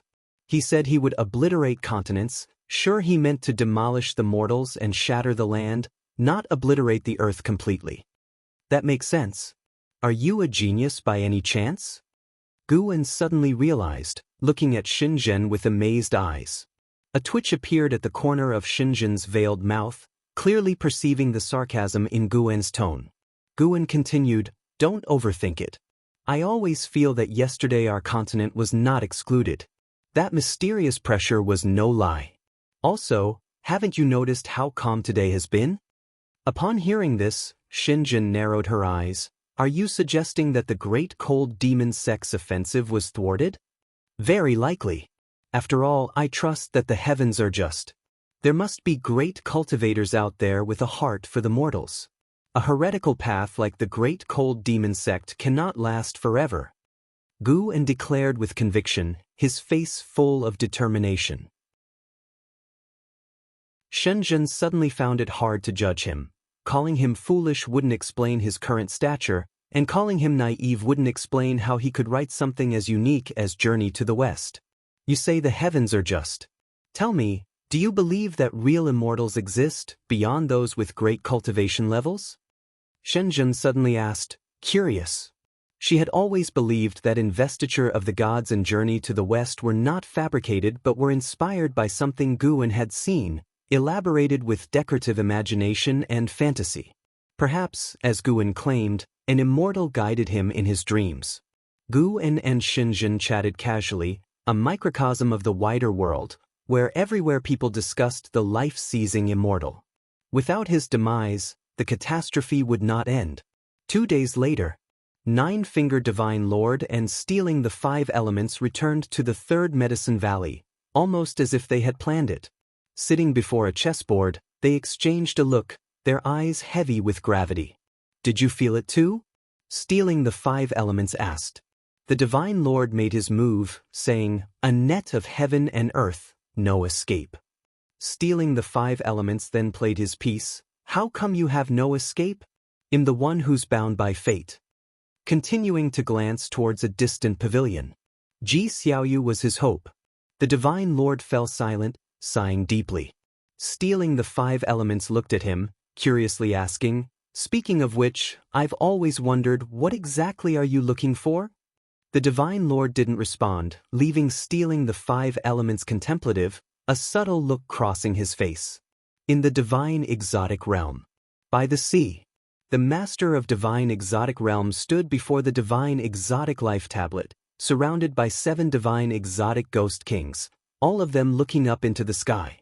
Beneath the blood-red sky hung a swirling horsetail whisk. Compared to the calm demeanor of the Master of Divine Exotic Realm, the other Divine Exotic Ghost Kings looked uneasy, knowing whom they faced.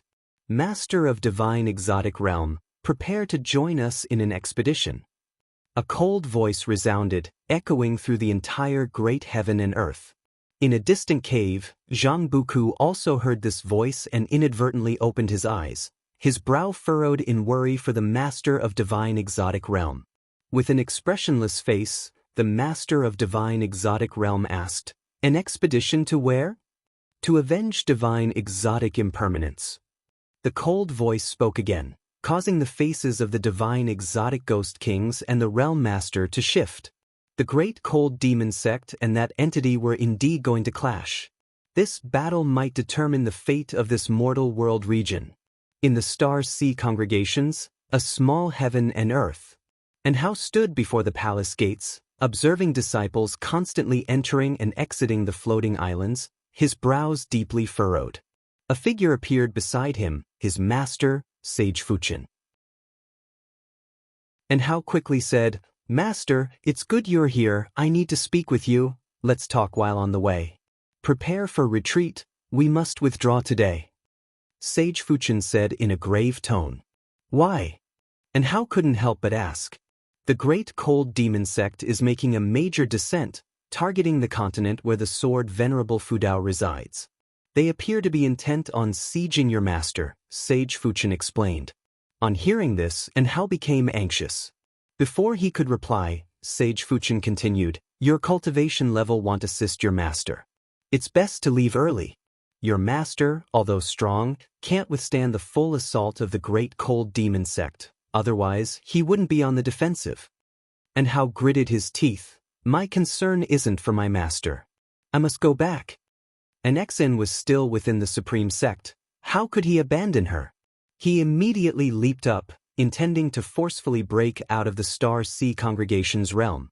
Suddenly, long hair wrapped around him, surprisingly Sage Fuchen's horsetail whisk. Master! And Hao cried out in anguish, startling the other disciples. Sage Fuchen held the horsetail whisk, chanting incantations. The whisk's hairs quickly extended, gagging in Hao. I'm sorry, disciple. Sage Fuchen's eyes became resolute. This scene left the other disciples silent. Without discussion, they all understood and felt the heaviness in their hearts, likewise having people they couldn't leave behind. The Star Sea congregations were about to flee. In another realm, Liya, leveraging divine exotic city, forcefully broke free, unobstructed by anyone. He quickly flew out over the Star Sea, heading towards the horizon. Disciple, think carefully, once you go, there is no turning back. An old voice sounded, and as Liya turned his head, he didn't see his master's figure. He did not answer but instructed the divine exotic immortal spirit on his shoulder to move forward. The divine exotic immortal spirit howled, and the divine exotic city immediately displayed extraordinary speed, streaking towards the horizon. After flying for a while and seeing no one pursued, Liya relaxed, his gaze hardened. Junior brother Gu, wait for me. And the old ancestor, I wonder if you're still thinking of me. Liya thought silently, his face heavy. Initially, his emotions weren't profoundly impacted, fueled only by fury as Zhang Buku became a divine exotic resentful ghost. However, the moment the Star Sea congregations announced their departure, he panicked. The Star Sea congregations were a major force at sea. If there was any chance of victory, they wouldn't be abandoning their domain. Hearing that the Great Cold Demon sect aimed to target the sword Venerable Fudao, he couldn't contain himself. The sword Venerable Fudao was his primordial ancestor. He was less worried about him, as the ancestor could escape if he couldn't fight, but he feared for the others who might not escape. He had to be quick. Liya clenched his teeth, fearing the continent had already fallen. The divine exotic immortal spirit, however, was not panicked, leaping joyfully in the air, which both irritated and envied Liya. This creature seemed to fear nothing, its confidence was unknown. Time rapidly passed. 2 ancient hours later, Liya, sitting atop the tower meditating, suddenly sensed something, opening his eyes to find the divine exotic city enveloped in darkness. Instinctively, he looked up, then his eyes widened in disbelief. How possible? Liya murmured to himself, his voice trembling, his eyes full of despair. In the third Medicine Valley, at the garden fence, Guan was stretching his muscles. Passing by, Yu Yingying curiously asked, "What are you doing? Isn't there exercise in the morning?" Guan replied, "Just felt like moving. Is that not allowed?" What followed was sure to be a great battle. It must be said, the Great Cold Demon sect was indeed frightening. The dense auras attacking from all directions were overwhelmingly oppressive, and once they arrived, if seen by the denizens of the continent, it would surely cause legs to tremble. Yu Yingying looked at him, unable to resist asking, "Everyone is worried about the calamity, why aren't you afraid?" "Because I'm not afraid, so I'm not frightened," Guan responded casually, his words leading Yu Yingying to glare, feeling the urge to punch him. She couldn't understand Guan at all. Out for experience, he feared death, yet, with calamity impending, he seemed not to fear it. Truly a baffling person. Yet, somehow, the more anxious she felt, the more she wanted to talk to Guan. Perhaps it was his fearless demeanor. Guan guessed her thoughts and smiled. "Whether you worry or fear, it won't change anything, will it?" Yu Yingying opened her mouth, unsure how to respond.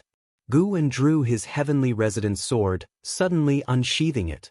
The sword's light gleamed in Yu Yingying's face, snapping her out of her trance. Looking at Guan holding the sword, Yu Yingying's earlier illusion re-emerged, his forehead marked with golden patterns, appearing extraordinary as if an immortal lord on earth. She had to admit, although Guan's cultivation level wasn't impressive, his appearance and bearing were truly out of this world, unlike a mortal. Guan raised his sword towards Yu Yingying, the blade's tip reflecting in her pupils, causing her to shiver. "If only this sword could slash away the fear in your hearts, how wonderful would that be?" Guan said wistfully. Yu Yingying was left in a daze. Chapter 296, The Strongest Sword. Sunlight shone on Guan, and Yu Yingying felt as if he were draped in a layer of rosy clouds, his whole being radiating with splendor. She actually believed that Guan was speaking the truth. Guan's gaze fell on her, and he raised an eyebrow asking, "What? Are you intimidated by my aura of righteousness? Yu Yingying snapped back to reality and glared, "Who can't say things like that? If your sword is really that powerful, would you still be holed up here?" "Haha, what do you know? Hurry up and leave, don't disturb my cultivation." Guan smiled, then sheathed his sword smoothly, believing himself to look quite dashing. Sadly, Yu Yingying was blind to it. Yu Yingying snorted and turned to leave. As she turned around, a smile appeared on her face. Talking with this silly boy had indeed had an effect. Her heart felt much better. At the same moment, under the tree, Shinxinzi opened his eyes, his gaze profound. His hand clutching the prayer beads moved faster, clearly anxious. Next to him, Wu Xing and Nine-Finger Divine Lord, who were playing chess, stood up. "Let's call this game a draw," declared Nine-Finger Divine Lord without room for doubt. Wu Xing's eyes widened in disbelief. "You're almost wiped out by me, and you dare call it a draw?" Nine-Finger Divine Lord said nonchalantly with a straight face and unwavering confidence, "The outcome is uncertain until the end." Wu Xing shook his head with a smile but said nothing more, disappearing into thin air. Nine-Finger Divine Lord's gaze swept over Medicine Valley, landing on the distant figure of Guan. "What a pity, I haven't won a single game against you yet." Nine-Finger Divine Lord muttered to himself before he, too, disappeared on the spot. Guan, who was stretching his limbs, felt numerous cultivators and demons taking flight across the continent, rushing towards its edges. Before the cataclysm, some wished to flee while others wished to fight. Those wishing to fight were driven by courage, righteousness, or compulsion, but at this moment, they had all made their decision. The question was whether they could maintain that courage once they witnessed the true might of the great cold demon sect. Guan turned and walked toward the transmission array platform. Along the way, the number of disciples who greeted him diminished, everyone preoccupied with their thoughts. After reaching Mystic Valley, Guan made his way toward the outskirts of Medicine Valley. Entering the woods, he drew out the Heavenly Residence sword in one hand while unsheathing the Qinghong sword with the other. The Qinghong sword buzzed faintly as Guan used his own mana to sever its connection with the White Spirit sword. He could sense his junior sister's unease.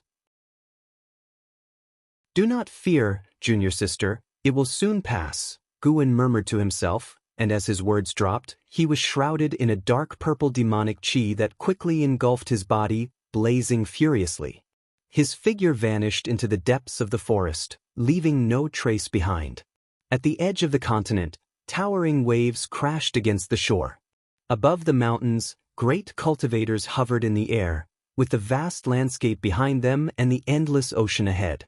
They hailed from different sects: Supreme Sect, Three Pure Ones Mountain, Sunken Sect, Daotian Sect, Sword Sect, Candle Sky Peak, Flame Sect, Juhua Sect, and more.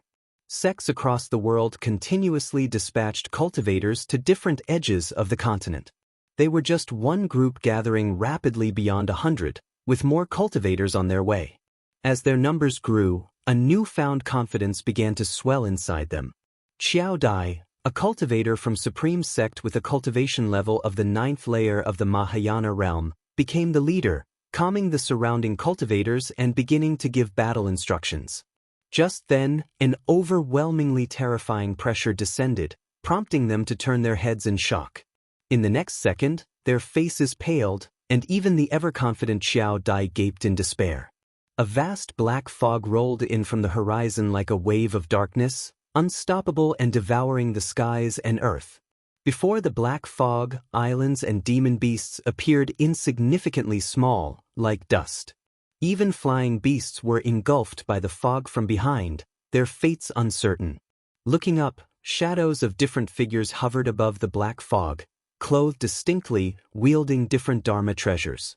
Some had glowing artifacts floating behind them, some rode fierce mounts, and others stood proudly atop sword chi with their hands behind their backs. Each one was shadowed by a towering phantom 1,000 feet high, appearing like demon gods, their silhouettes a mirror of themselves. At first glance, there were endless towering demon phantoms of 1,000 feet high that could not be counted, creating an overwhelming sense of oppression. At this moment, the continent cultivators were plunged into dead silence, everyone stunned as if struck by lightning, frozen in midair. Xiao Dai saw behind these 1,000-foot demon phantoms an even more terrifying presence, with legs walking forward, the phantoms unable to reach even the ankles of this mysterious existence. It was impossible to imagine the true size. Some tried to look sideways. Wherever the ocean spread, there stood demon phantoms, casting them into despair not only by the disparity in cultivation levels but also the sheer numerical difference between friends and foes. "How can we win?" someone said with a bitter laugh. No one responded, their courage faltered. Above the clouds, Nine-Fingered Divine Lord and Wu Xing stood shoulder to shoulder, witnessing the entire continent surrounded by the great cold demon sect cultivators from all directions. "There are so many, even the divine exotic realm is here." Wu Xing clicked his tongue, sensing that the number of demon sect cultivators was no less than the divine exotic resentful ghosts. Most importantly, these demon cultivators' combined aura was astonishing, with many individual auras strong enough to make him wary. Nine-Fingered Divine Lord took a deep breath and scanned the continent as if searching for something. With such commotion, could the Saint World Holy King truly have reincarnated in this land? Wu Xing couldn't help but ask. Nine-Fingered Divine Lord looked into the distance and replied, "If the Holy Heart awakens, with the Holy King's capabilities, rising to power won't be difficult. But the great cold demon sect fears that the Holy Court might detect the aura of the Saint World Holy King."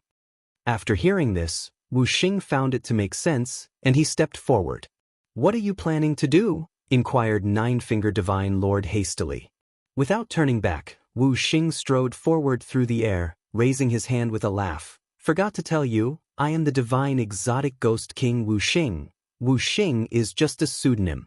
Nine-Fingered Divine Lord frowned but didn't get angry, just watched as Wu Xing advanced. "Wu Xing, return to your place at once." The voice of the master of divine exotic realm rang out, loud and clear. Wu Xing accelerated immediately, but suddenly his face darkened. He looked up only to see an immensely large hand reaching out from behind the demon army, covering the sky and aiming to seize him. The size of this hand was beyond what words could describe. Wu Xing was horrified to discover that he was frozen in place. "This is bad." Despair filled Wu Xing's eyes.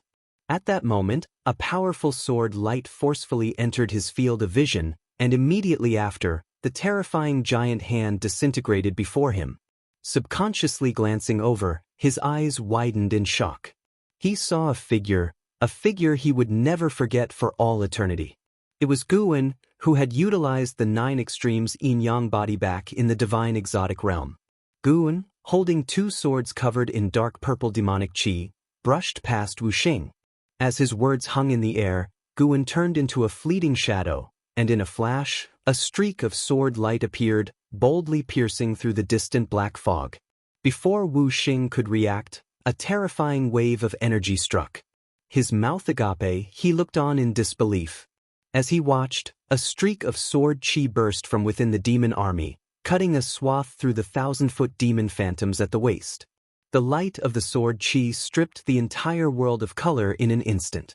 The continent cultivators were dazzled into closing their eyes, the mortal spirits unable to glimpse this sword light.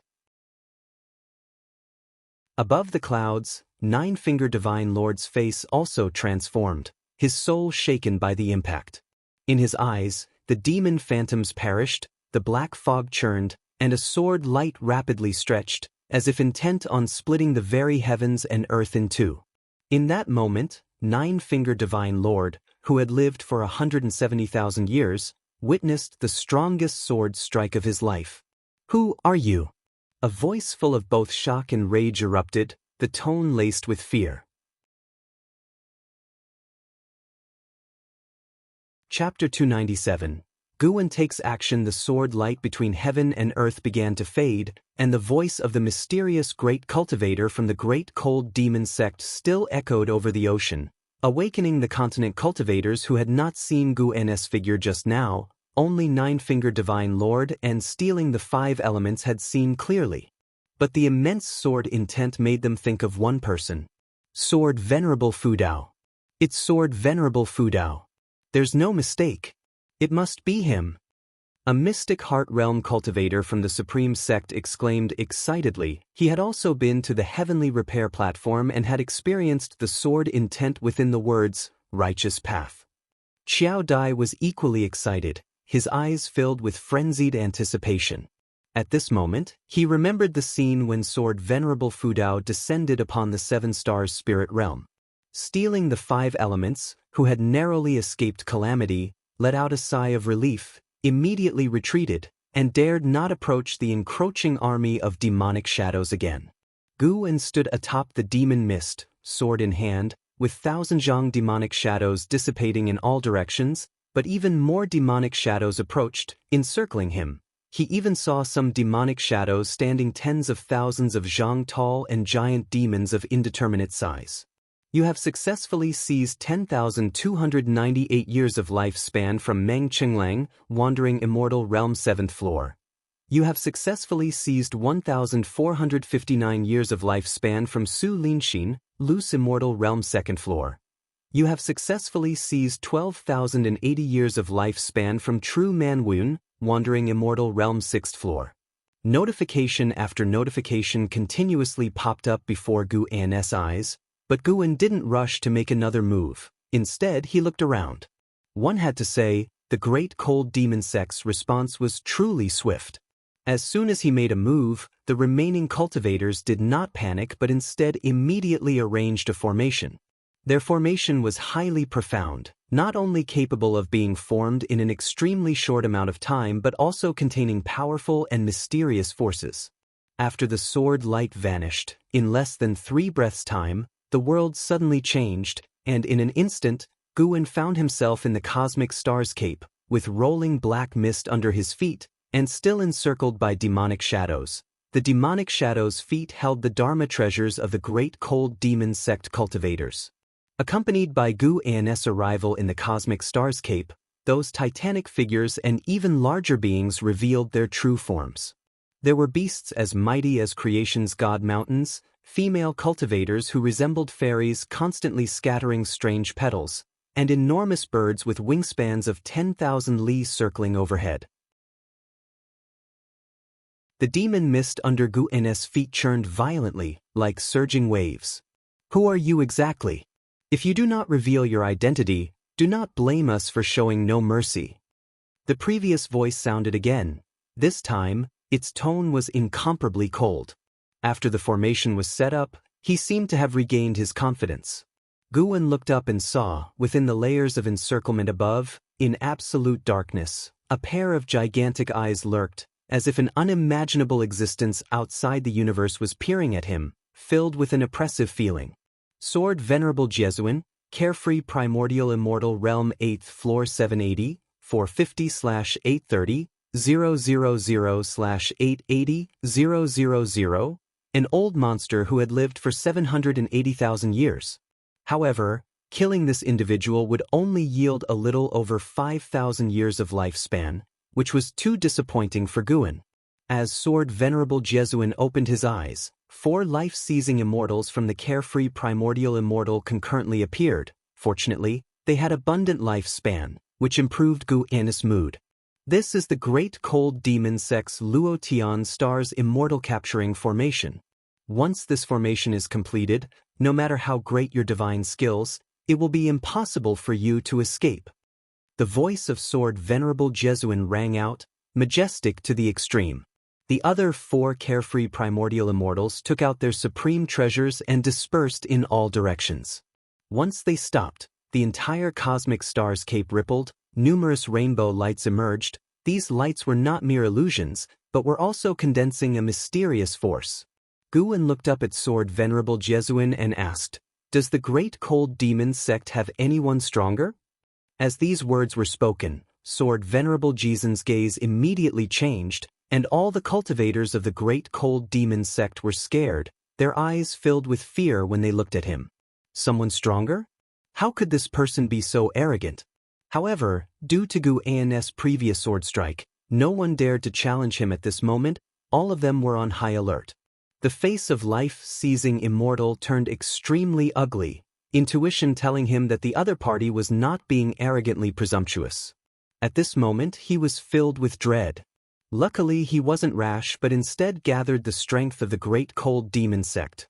Otherwise he might have ended up with his soul scattered like his disciple Bai Hong.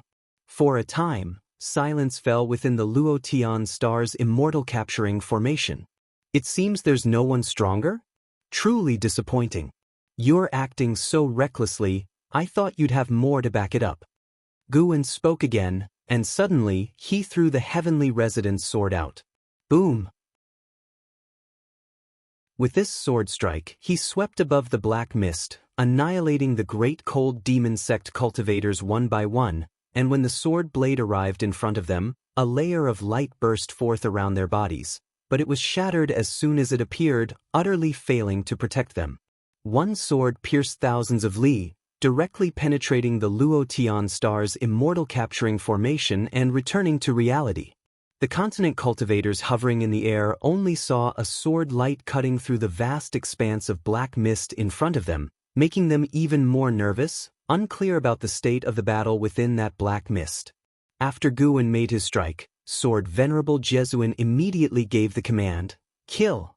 The great cold demon sect cultivators from all directions cast their spells. Various spells and divine skills formed a stream of rainbow colors charging towards Guan. Guan raised his hand to grab, then retracted it, revealing an individual in his palm. Origin Heaven Capturing Hand. This was the inherent divine skill of the primordial chaos supreme holy skill. Today was the first time Guan had used it. The person in his hand was Sword Venerable Jesuin, a white-robed elder.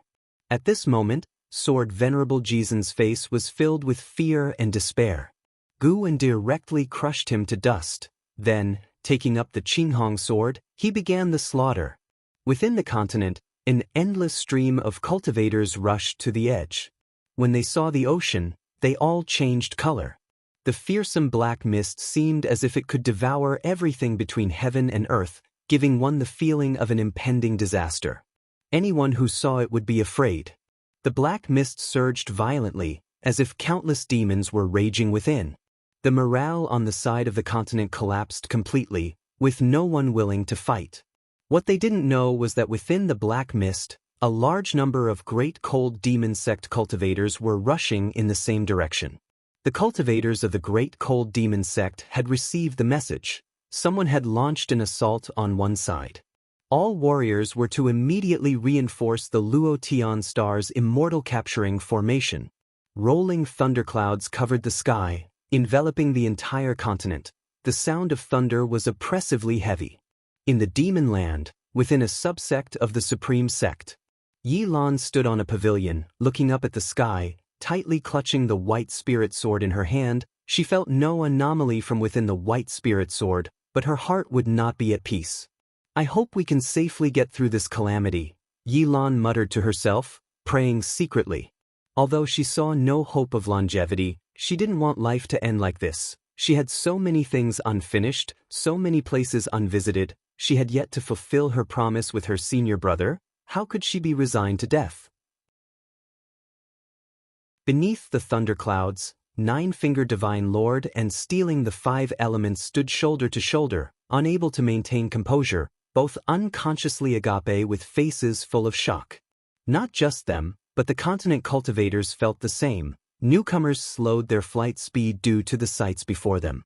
Within the vast black mist, countless enormous demonic shadows were snuffed out, leaping out, and countless cultivators hovered, all attacking in the same direction, which glinted with sword light.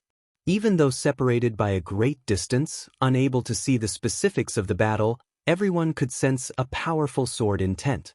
This was not a battle of evenly matched strength, but a massacre with a great disparity in power. The number of cultivators from the great cold demon sect was vast, forming an ocean of people, and within their encirclement, Guan wielded dual swords casually, yet each sword could kill a large number of cultivators and demons. His strength deeply struck the great cold demon sect. "No good. We are not his match. Damn. He's doing it on purpose, deliberately not using divine skills, and relying solely on sword chi to slaughter us. Even the Luo Tian star's immortal capturing formation has been broken by him. How could we have any chance of winning? Be careful." His sword is swinging this way. Retreat! Quick, retreat! The world plunged into clamor and chaos. Each of Gu-N's sword strikes took not just life but also the overall morale of the great cold demon sect. Life-seizing immortal dared not approach Gu-In, only able to use long-range divine skills. Giant hands resembling the clasping of fingers descended from the sky, pressing towards Gu-In, but were instantly shattered upon contact with him, having no effect. Gu-In strolled leisurely, walking above the black mist, each step followed by a sword swing as casually as if taking a walk, with no swordsmanship to speak of. Every time the great cold demon sect tried to form the Luo Tian star's immortal capturing formation, it would be dispersed by Gu-N's sword chi. Gu-In looked at the notifications before him, struggling to contain the emotions in his heart. He was not killing for the sake of killing, he was enacting justice on behalf of the heavens. Suddenly, Gu-In stopped in his tracks, and as he did, all the great cold demon sect cultivators retreated, leaving 100-li radius around Gu-In where no one dared to tread. The cultivators of the great cold demon sect fell silent, all staring dead ahead at Gu-In. Life-seizing immortal gritted his teeth and said, "The sect leader will arrive soon, don't panic, everyone." His voice reached the ears of every great cold demon sect cultivator, yet these words did not boost their morale. "Don't panic." Gu-In's voice rose, filled with sarcasm, as if he had heard the world's biggest joke. Before life-seizing immortal could speak, Gu-In suddenly vanished from the spot, frightening the cultivators of the great cold demon sect. Up there, a voice rose, laden with despair. Countless cultivators and demons all looked up, their eyes wide with astonishment. What they saw was a colossal figure whose height could not be judged by the naked eye, standing proudly above the clouds, showing only its upper body, an almost illusory sight. Even the 10,000 Zhang demonic shadows appeared tiny in front of this figure, who was none other than Gu-In himself. At that moment, all the cultivators of the great cold demon sect felt an overpowering suppression that rendered them immobile. Some of the highly cultivated cultivators of the demon sect unconsciously looked down, only to see the billowing black mist below give rise to a land ablaze with dark purple flames, rushing towards them. Life-seizing immortal lowered his gaze and his complexion drastically changed. What was that? A land on fire? No, it was unmistakably a hand. A hand large enough to grasp all of them. In the distance, 9-fingered divine lord, stealing the 5 elements, and the continent cultivators were all dumbfounded. At the edge of the ocean, a city was rapidly approaching, and it was none other than divine exotic city. Liya, standing atop a tower in the city, had his eyes wide open, trembling all over, as he watched an immensely huge hand rise from within the infinite expanse of black mist. Even with his eyesight, he couldn't take in the entire hand. He had never imagined such a large hand could exist in this world. If there were hands of heaven and earth, surely it would be this one. Chapter 298. Breaking through a lifespan of 100 million years. I'm not dreaming, am I? Liya muttered to himself, questioning the divine exotic immortal spirit perched on his shoulder. The divine exotic immortal spirit also widened its eyes in shock, its mouth agape. From their perspective, the huge hand at the horizon of the sea seemed as large as the ocean itself. If not for the curved fingers, they could hardly tell it was a hand. It felt like it could grab an entire continent with ease. Liya recognized the demonic chi emanating from the gigantic hand as somewhat familiar. Wait, wasn't this the hand of the primordial ancestor? At that thought, a surge of blood rushed through Liya's body uncontrollably, exciting him to the extreme. At the same time, the entire continent's populace could see Gu-N's figure, whose massive presence shook mountains and clouds on his path, a sight that overturned their understanding and imagination. In the Third Medicine Valley, thousands of disciples watched with their mouths agape. Ji Xiaoyu also stepped out of his house, completely dumbfounded when he saw Gu-An's towering figure. It was as if they were beholding the descent of a deity. What is that? It's Sword Venerable Fudao. It's the silhouette of Sword Venerable Fudao. Really? How can it be so large? Is it not an illusion? Many texts record that Sword Venerable Fudao perceives others using the Demon Shadow Divine skill. I knew Sword Venerable Fudao wouldn't abandon us. A roar of cheers erupted across the continent. Though the Demon Shadow Divine skill was terrifying, the thought of it representing Sword Venerable Fudao uplifted their spirits rather than causing fear. Since the fame of Sword Venerable Fudao, which righteous deed hadn't he done, and which person he killed wasn't among the evil? If it were a normal competition among sects, Sword Venerable Fudao wouldn't have intervened. Otherwise, Supreme Sect would have long become the foremost under heaven. Because of this, other sects respected Sword Venerable Fudao, acknowledging Supreme Sect's luck. In confrontations with Supreme Sect, they were wary of Sword Venerable Fudao, but they weren't afraid he'd harm them, as long as they didn't commit heinous acts. Since Sword Venerable Fudao appeared, many disciples had perished during Supreme Sect's expansion, yet Sword Venerable Fudao hadn't sought vengeance. The sects and clans that decided to stay were bustling with excitement, as if the spring festival had come early. While the continent was invigorated, the cultivators of the Great Cold Demon sect fell into despair. They watched as Gu An's fingers slowly rose, appearing like ancient colossal peaks ascending, creating an overwhelmingly impactful scene. Even Immortal Path Realm cultivators watched in awe. The life-seizing immortal desperately mobilized his mana, but he couldn't move an inch, feeling as insignificant as an ant. How many years had it been? Ever since he entered the Nirvana realm, not to mention the carefree primordial immortal realm, he hadn't been so embarrassed. The other 3 carefree primordial immortals were in the same state, utterly immobile despite their full efforts, despair beyond common understanding. If they were so affected, not to mention cultivators of other realms, despair shrouded every heart. This hand had captured millions of the Great Cold Demon sect's cultivators and demons.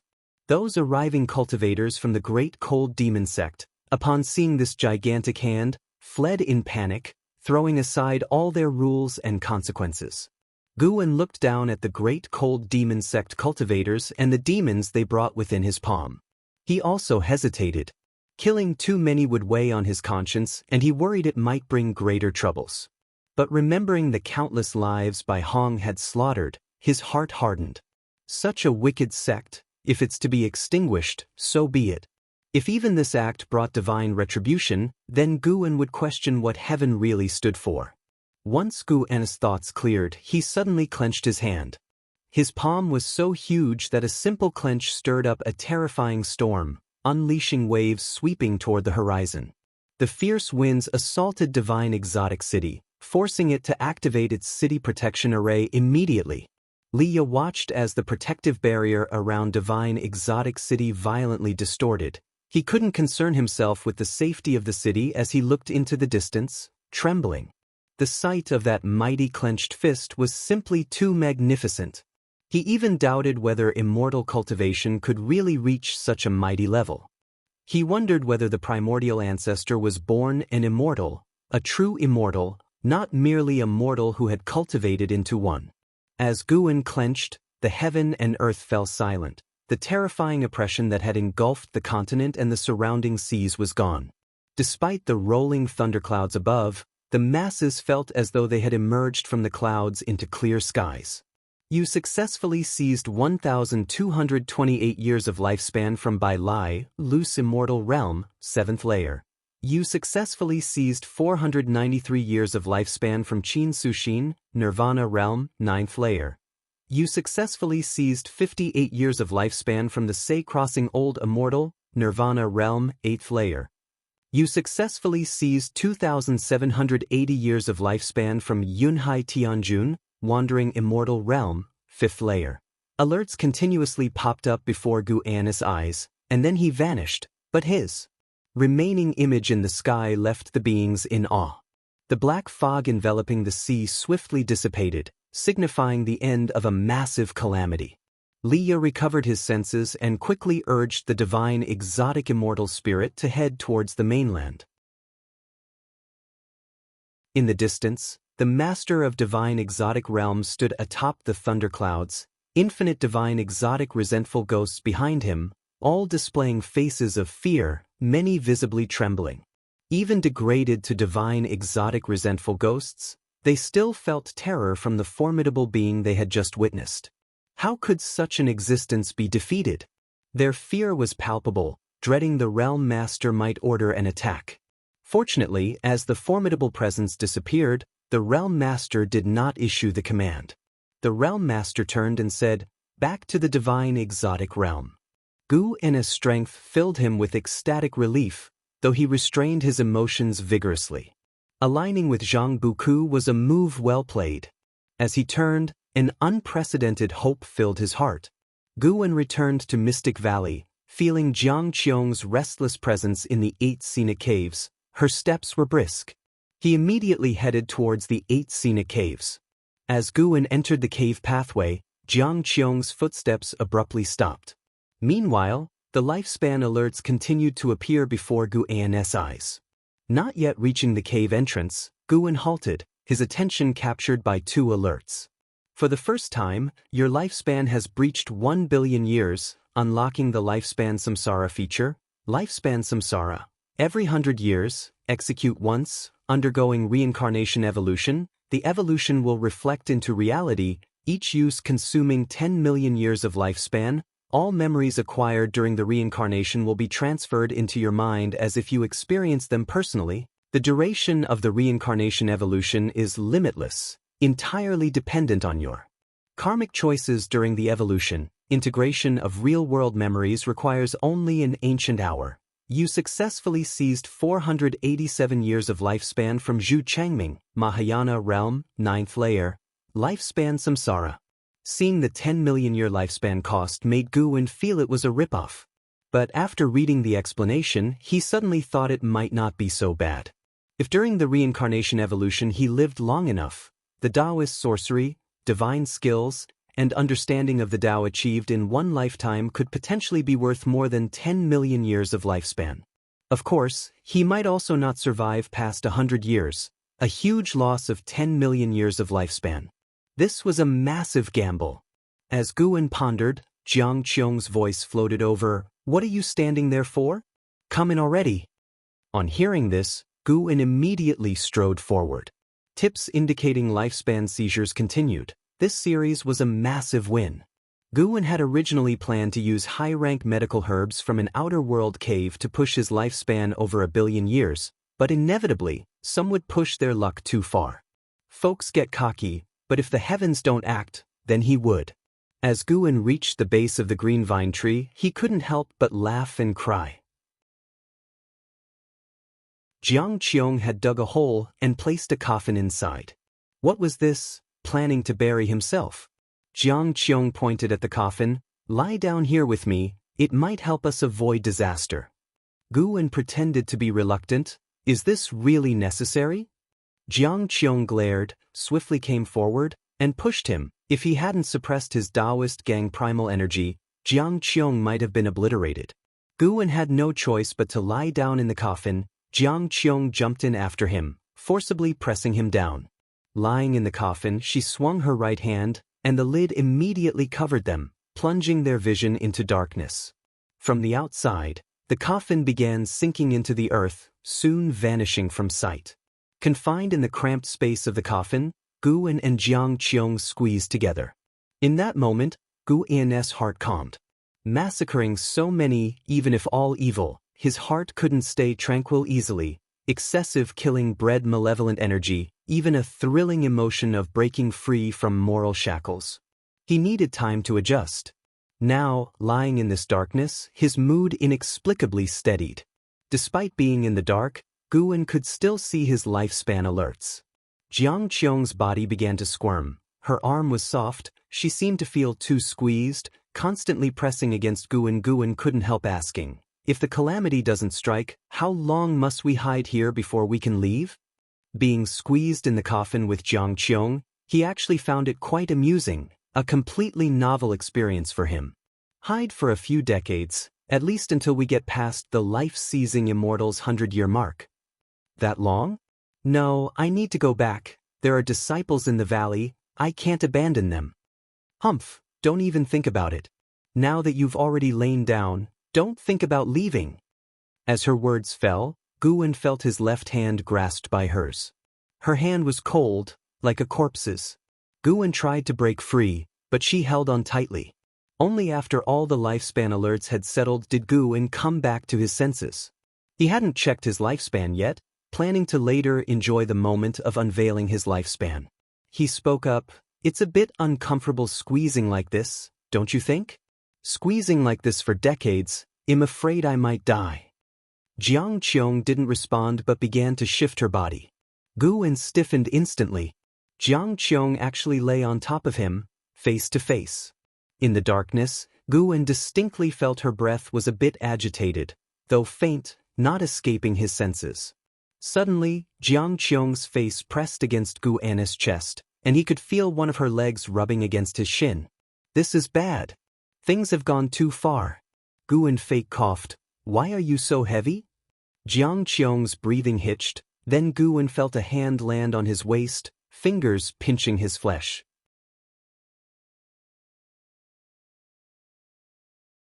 Chapter 299.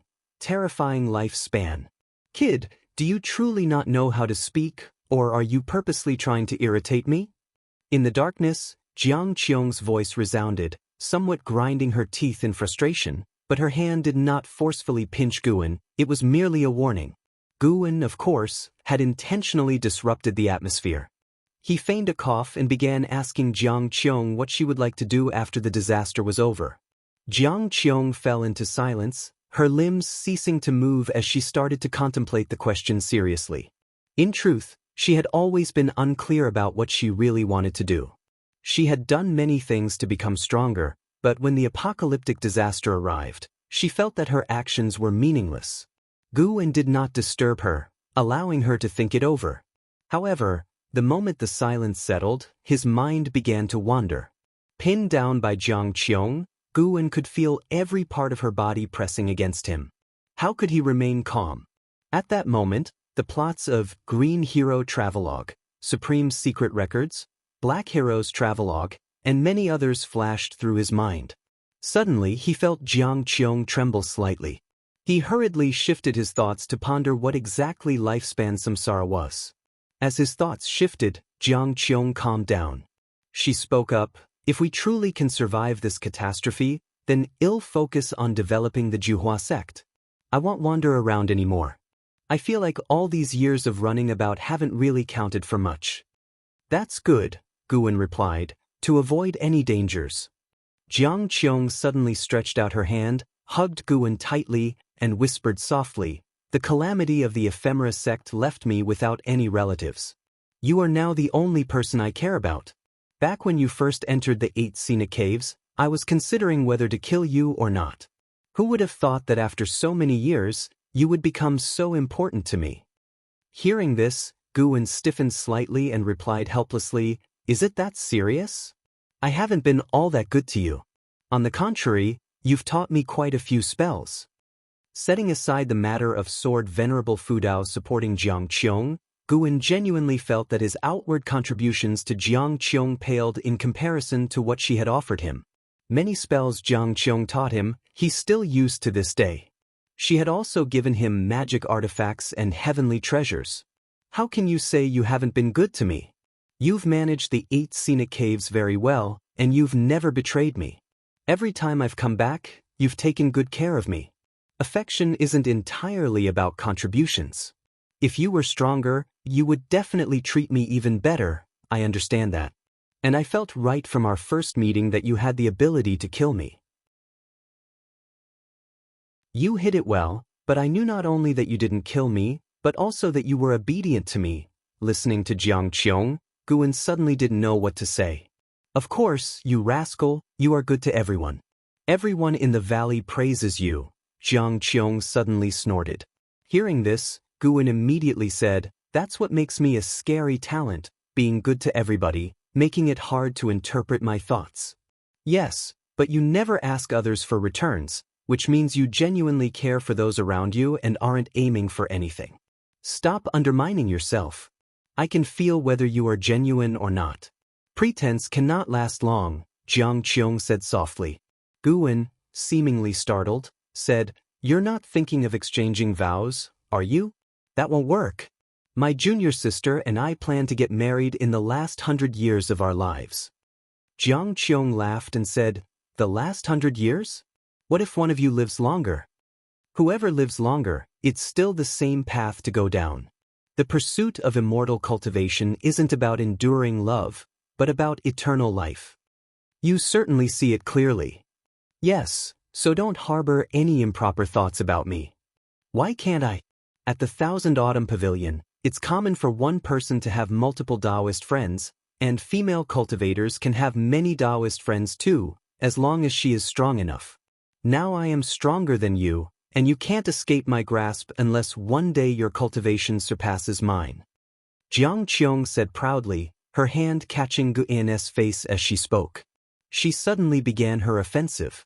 "You demon cultivator, faking refuge from the calamity and actually abusing me? You can scream all you want now, it's useless. Be careful, I won't be nice. Come on, senior cultivation, I'm too lazy to immobilize you. I just like seeing you struggle. Don't worry, I'll be gentle."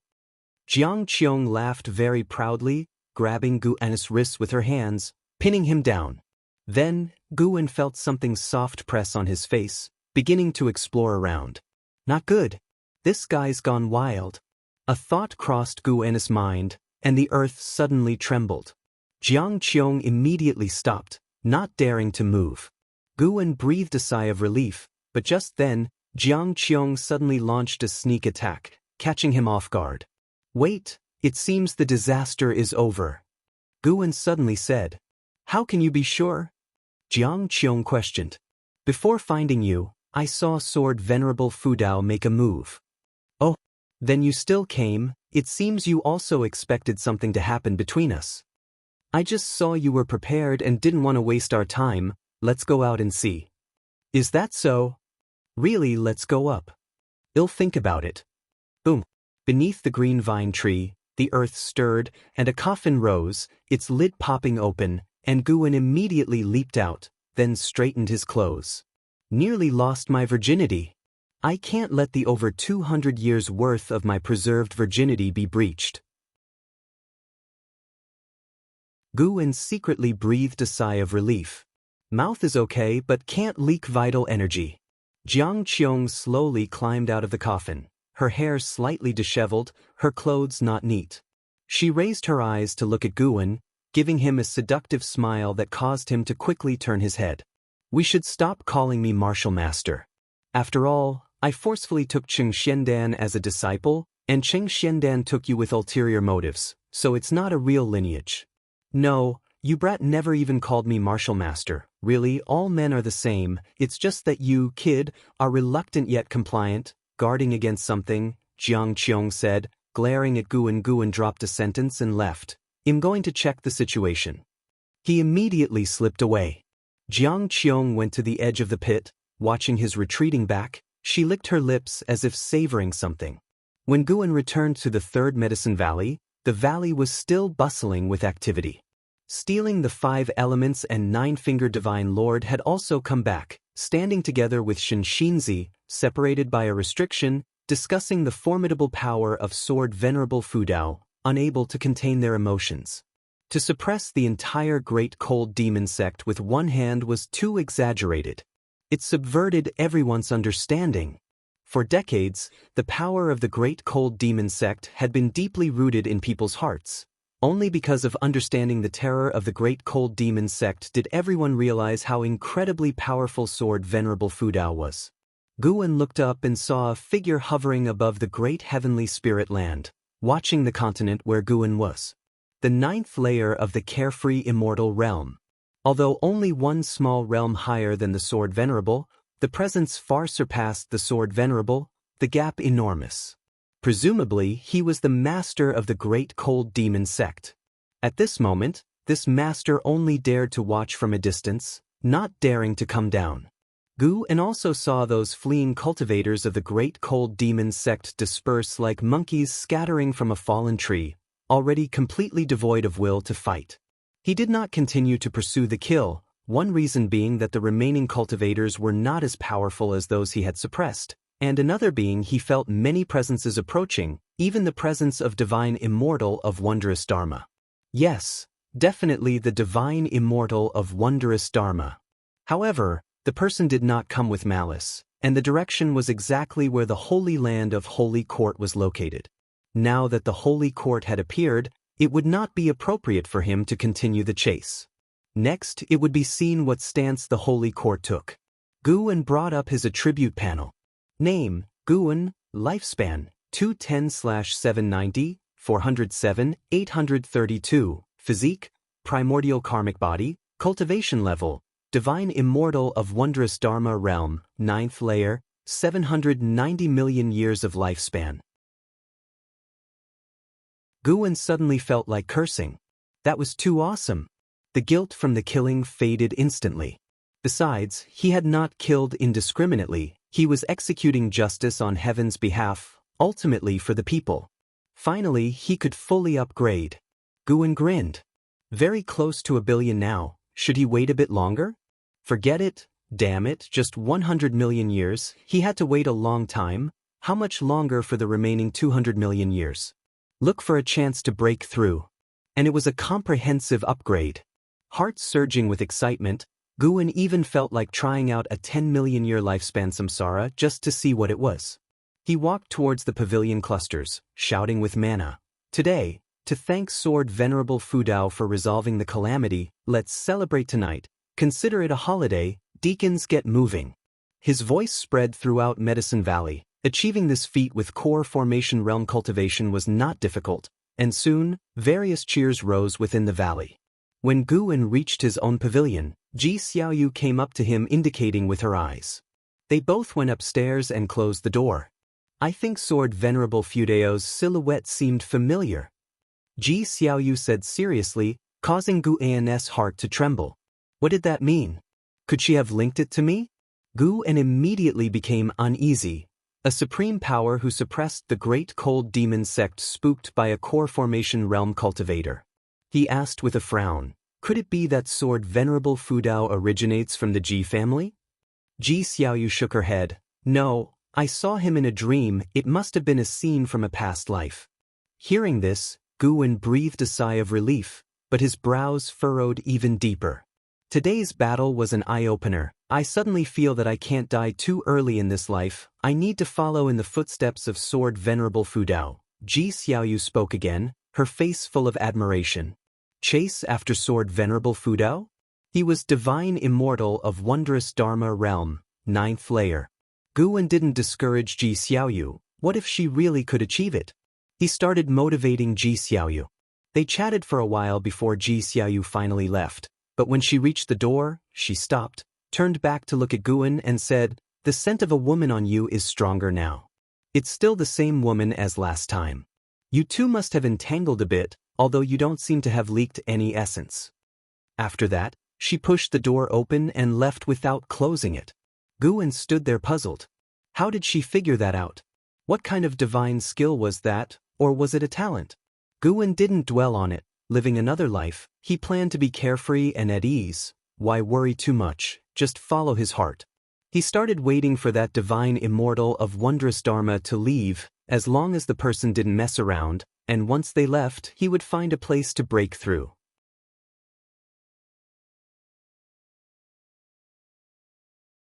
Chapter 300, 7 Divine Golden Bodies. Primordial ultimate body. The mysterious divine immortal of wondrous Dharma wandered in this mortal world region, never stepping onto the continent where Guan was located. A day and a night later, he left. Starting from the second day, rumors about the great cold demon sect being annihilated single-handedly by Sword Venerable Fudao spread like a hurricane across the seas, shocking the countless beings that were fleeing. Their first reaction was disbelief, as the news sounded too preposterous. The world was in an uproar, and within the supreme sect, it was a time of celebration, with dazzling lights and decoration everywhere. Everyone was singing praises of Sword Venerable Fudao's magnificent feats and mighty power. This time, Sword Venerable Fudao's rescue efforts had a wider reach than ever before. How could they not be proud? They were unclear if there truly were immortals who cared for the common folk in this world, but at least in their hearts, Sword Venerable Fudao was an immortal who brought salvation to all living beings. The day after the divine immortal of wondrous Dharma left, Guan quietly departed from the continent. He headed south, moving away from the mortal world region where the supreme sect was located. Eventually, he arrived at a desolate sea, where the number of beings was extremely sparse. Whether deep within the sea or above its surface, numerous lost souls and wild ghosts floated about. The sky above this place was covered with dense, oppressive clouds, but the spiritual energy here was quite abundant. After surveying the area with his divine sense, Guan discovered an island deep within the ocean guarded by powerful restrictions. If he were to break through forcefully, he would undoubtedly alert the entity within. He speculated that a carefree primordial immortal might be hiding inside because, although the restrictions were strong, he felt it wouldn't be difficult to break through if he wanted. No wonder the spiritual energy was so abundant here, yet there were so few beings. It turns out a malevolent deity was hidden within. Guan landed on an uninhabited isolated island and immediately activated the lifespan barrier. 790 million years of lifespan. The more he looked at it, the more invigorating it felt. He had never been so affluent before. Guan sat cross-legged in front of a withered tree, looking at his attribute panel, chuckling to himself. First, he would enjoy the moment for a while longer. After a good while, Guan then reined in his emotions and decided to give lifespan samsara a try. He would test the waters with 10 million years. If this function turned out to be ineffective, he would dismiss it forever, just like the lifespan deduction he had initiated before.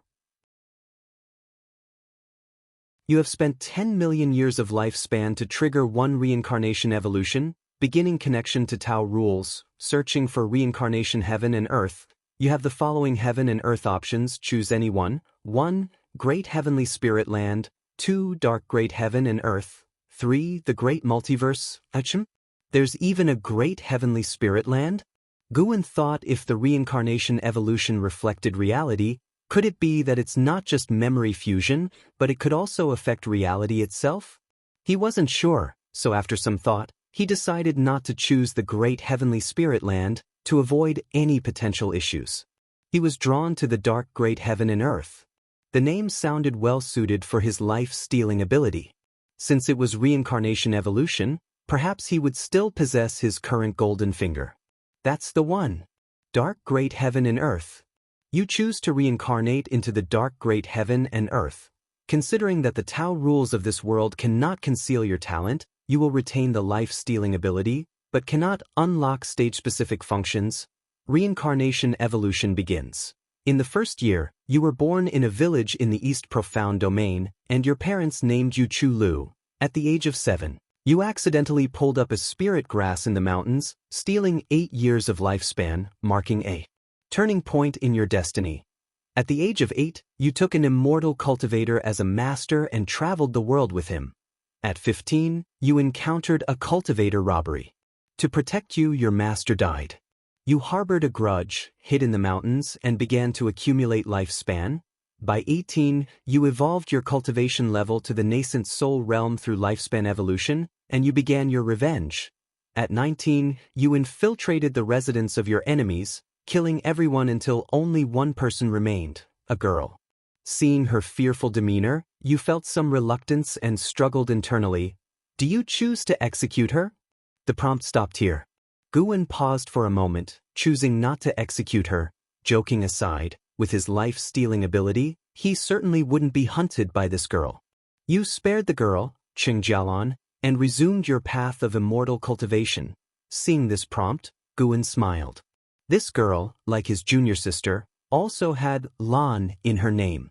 The previous prompts had no names. It seemed the deceased don't get named unless they survive.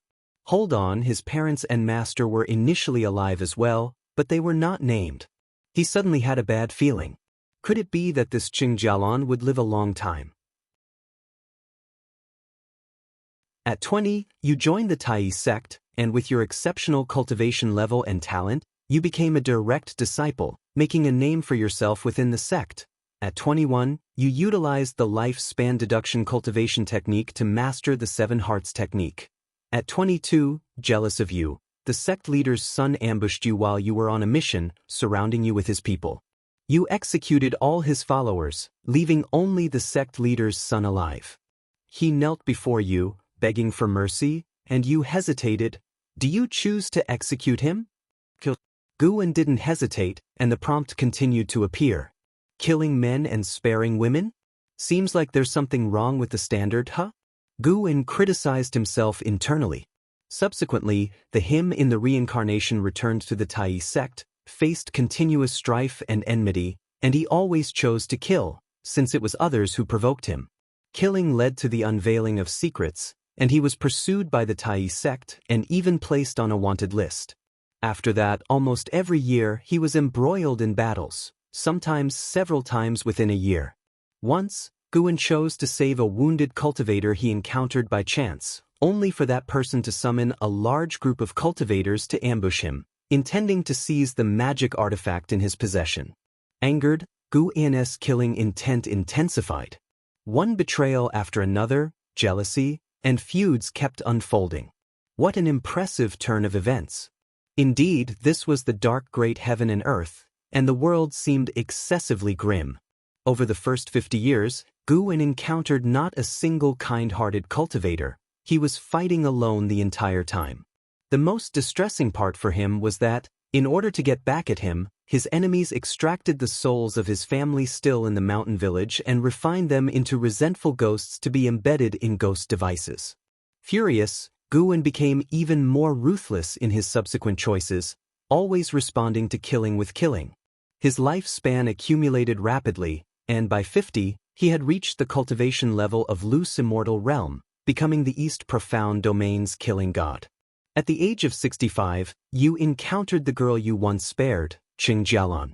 She had now become a disciple of the Blue Sky Holy Sect, a renowned genius. She recognized you and was very grateful.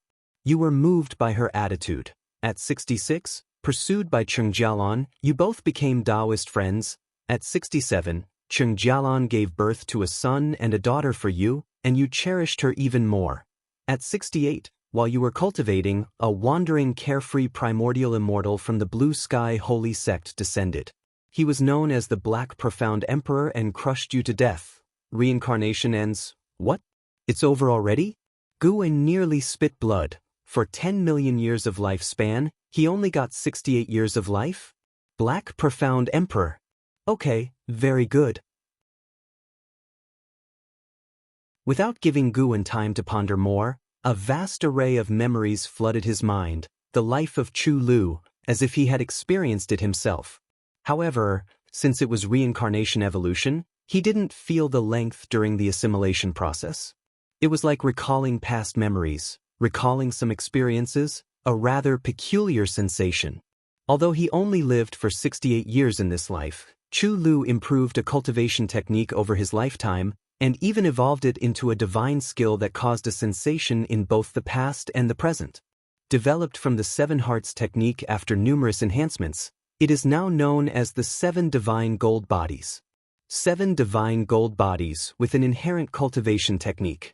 Once mastered, it forms 7 souls, each equipped with divine skills, allowing him to resurrect even if killed. In memory, getting crushed by the Black Profound Emperor wasn't as straightforward. He resurrected 6 times in the Black Profound Emperor's hands, but the result was the same. The gap in cultivation level was too vast. His teleportation divine power was unable to let him escape. After assimilating the 7 divine gold bodies, Guan felt somewhat placated. It is hard to say if the value of the 7 divine gold bodies could match 10 million years of lifespan, but it certainly was not something to be gained with just 1 or 2 million years of lifespan. The skill was extremely powerful, allowing nascent soul realm Chu Lu to severely injure enemies of the second level of Wandering Immortal Realm, proving its strength. Sigh, it was not enough perseverance. Guan realized that in reincarnation evolution, he could only make decisions at destiny's turning points and couldn't control his reincarnated self. Thinking about it, didn't this mean that all other worlds of reincarnation also had their own thought processes? Isn't this also the case with reincarnation in reality? Ji Xiaoyu in this life was completely different from her previous life. Guan withdrew his thoughts, noticing that the ground was full of spiritual energy. This showed that reincarnation evolution also consumed real-world spiritual energy. Fortunately, he had changed locations to avoid affecting the supreme sect and the continent. Time to get down to real business. Today, he would break through a major realm. Guin accessed the attribute panel and poured 20 million years of lifespan into physique. Primordial karmic body advanced to primordial chaos body, then ascended to primordial ultimate body. Awakening the great divine power, the primordial chaos grand disk.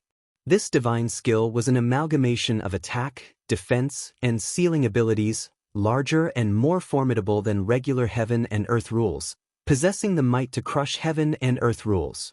Guin immediately trained this divine skill to mastery realm. Vast spiritual energy surged into Guin's mind, and his consciousness entered a state of sudden enlightenment. Primordial ultimate body and primordial karmic body, although both named after primordial, had a huge disparity. By reaching ultimate body, one could easily see through heaven and earth rules as well as cause and effect, exerting absolute suppression over the primordial body type. Although Guin had not yet encountered a primordial body type, he felt that primordial must exist. After all, it was achieved through the elevation of his own body type, indicating that if the mortals of the great heavenly spirit land traced back their ancestry, they might very well be linked to primordial. He just did not know where primordial was located. As Guin devoured the spiritual energy, the silent and gloomy sea stirred into a tempest as a powerful divine sense swept across the sea. Unfortunately, no matter how much it searched, it could not find Guin. An ancient hour later, Guin finally opened his eyes, and his physique was completely transformed into a primordial ultimate body. His current strength had reached a terrifying level, and the sensation of power was exceedingly delightful. He even wanted to find someone to test his newfound strength against. Fortunately, he resisted the urge. Cannot drift away. Chu Lu was too overconfident, killing throughout his path, only to be crushed to death by a cultivator several major realms above. Guin looked at the cultivation technique section.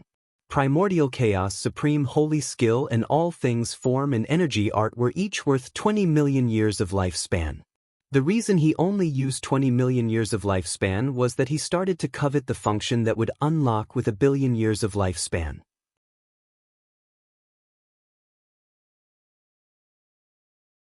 Chapter 301.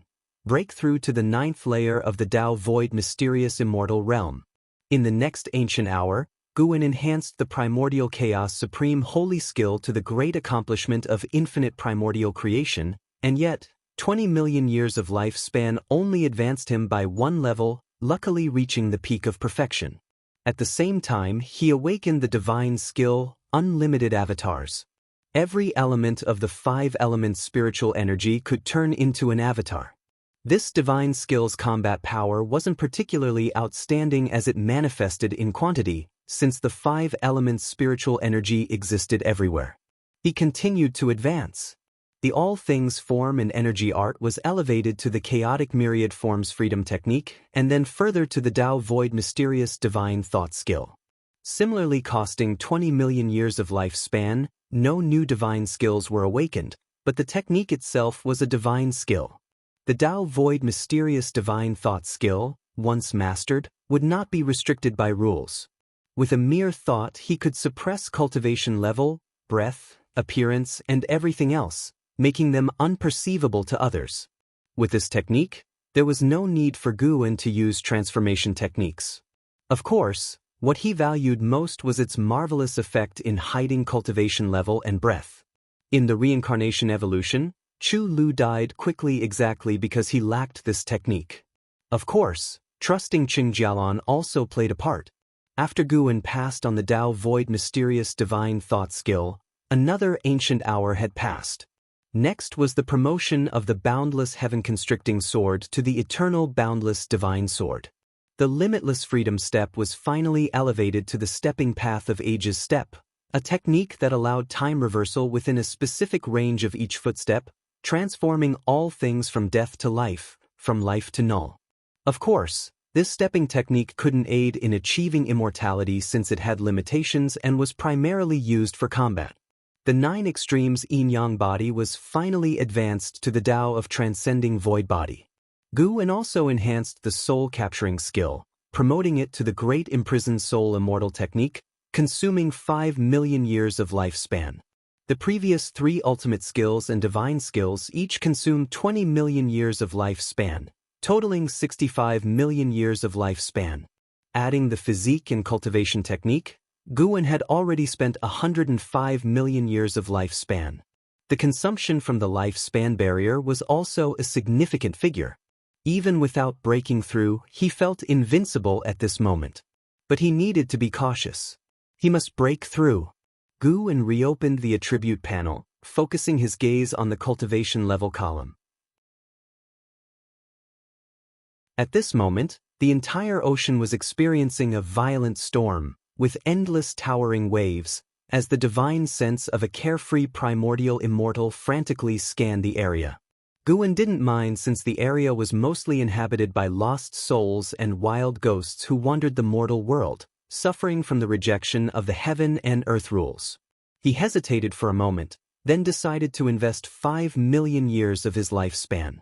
It was uncertain whether the early investment of 100 million years of lifespan could erase the gap in the difficulty of cultivation between the divine immortal of wondrous Dharma and higher realms. You practiced chi absorption cultivation for 30,000 years, forcefully attempting to assault the Tao void mysterious immortal realm with the great accomplishment of infinite primordial creation, starting the tribulation crossing. You didn't endure the 6 realms destiny ultimate void tribulation, failing the tribulation, 30,000 years for 1 tribulation crossing. Guwen was thrilled, knowing that previously, when he attempted to reach the divine immortal of wondrous Dharma realm, it took 60,000 years for 1 chance to cross the tribulation. However, even more surprising events occurred. You practiced chi absorption cultivation for 300,000 years, you endured the 6 realms destiny ultimate void tribulation with the forceful use of the great accomplishment of infinite primordial creation, and succeeded in the tribulation crossing, advancing your cultivation level to the first layer of the Tao void mysterious immortal realm. You practiced chi absorption cultivation for 500,000 years, advancing your cultivation level to the second layer of the Tao void mysterious immortal realm. 10 successful crossings. I'm really fucking strong. Guwen was ecstatic, but as he looked further, his smile gradually faded. The time required for each level in the Tao void mysterious immortal realm kept increasing. You practiced chi absorption cultivation for 4 million years, advancing your cultivation level to the 8th layer of the Tao void mysterious immortal realm. You practiced chi absorption cultivation for 4.7 million years, advancing your cultivation level to the 9th layer of the Tao void mysterious immortal realm. You practiced chi absorption cultivation for 5 million years, forcefully assailing the divine thought true immortal realm with the great accomplishment of infinite primordial creation, starting the tribulation crossing. You didn't endure the heavenly Tao 49 mysterious void tribulation, failing the tribulation. That's good. Reaching the 9th layer of the Tao void mysterious immortal realm in 5 million years was an unexpectedly pleasant surprise. But what's after was shocking. An attempt of tribulation every 300,000 years. If following the old pattern, failing 100 times would mean 30 million years of lifespan. Failing 200 times would mean 60 million years of lifespan. That's ridiculously exaggerated. Is the divine thought true immortal that mighty? It's a big leap. Guwen didn't question it much, given he hadn't even heard of the Tao void mysterious immortal, let alone the higher divine thought true immortal. Once again, nature's spiritual energy surged towards him, the entire ocean's spiritual energy abruptly sank, and its range rapidly expanded. Damn, this commotion is a bit excessive. Guwen was secretly alarmed, feeling he might once again bring about a calamity to the mortal world.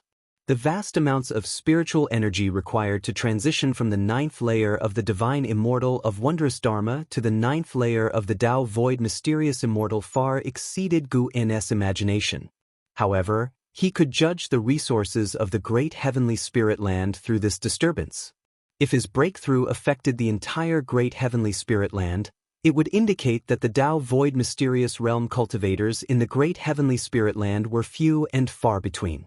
While feeling the transformation within himself, Guan observed the surroundings. The range of spiritual energy extraction grew larger, and in less than 30 minutes, it exceeded the size of the area the great cold demon sect planned to annihilate and was still rapidly increasing. Time swiftly passed. An hour later, Guan forcefully achieved the Tao Void mysterious immortal. Regardless of the realm, the evolutionary cultivation would always compress the breakthrough into 1 hour. The mysteries of the Tao Void mysterious immortal flooded into his mind. A Tao Void mysterious immortal could transcend universal rules and travel through the Great Thousand World. The so-called Great Thousand World consists of countless realms like the Great Heavenly Spirit Land, and only reaching this level would one touch the barriers of the universe. Of course, not all universes can be easily traversed, as there are also differences in strength among them. The power of a mysterious immortal is even greater, capable of transforming all things into living beings. Reaching this level means starting to condense one's own Tao. The so-called Tao is the condensation of the overall path of immortal cultivation, manifesting as will, capable of condensing a Tao form and using it to battle and suppress everything. Guan was immersed in the transformation brought by the Tao Void mysterious immortal, unable to extricate himself. Only when his cultivation level broke through to the second layer of the Tao Void mysterious immortal realm did his consciousness awaken. He looked up. The universe no longer looked so distant to him. His gaze and divine sense reached perfect unity, allowing him even to peer into the ends of the universe. He saw the silent destruction domain described by Zia, a place of utter darkness emitting a terrifying aura that made it difficult for him to infiltrate lightly. For he sensed auras within that made him wary, not just one, but several. Time continued to move forward. Guan began to detect the approach of various cultivators' aura. Looking up, he saw a massive number of cultivators flying out of the Holy Land where the Holy Court was located, quickly approaching, the numbers even surpassing those of the Great Cold Demon Sect.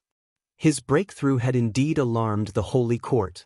It must be said, compared to the Holy Court, the Great Cold Demon Sect was utterly incomparable. The cultivators who flew out were of loose immortal realm at the lowest, numbering over 5 million and still increasing.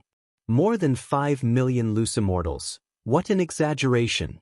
He even sensed the aura of divine immortals of wondrous Dharma and carefree primordial immortals, with more than 10 divine immortals of wondrous Dharma among them. The cultivators of the Holy Court dispersed to protect various continents and islands. The ocean stirred up world-shocking waves, the speed of the sinking spiritual energy causing many continents to shatter. Seeing the Holy Court coming out to protect the common people, Guan breathed a sigh of relief, holding the Holy Court in much higher regard. He didn't want his breakthrough to result in the extinction of countless beings.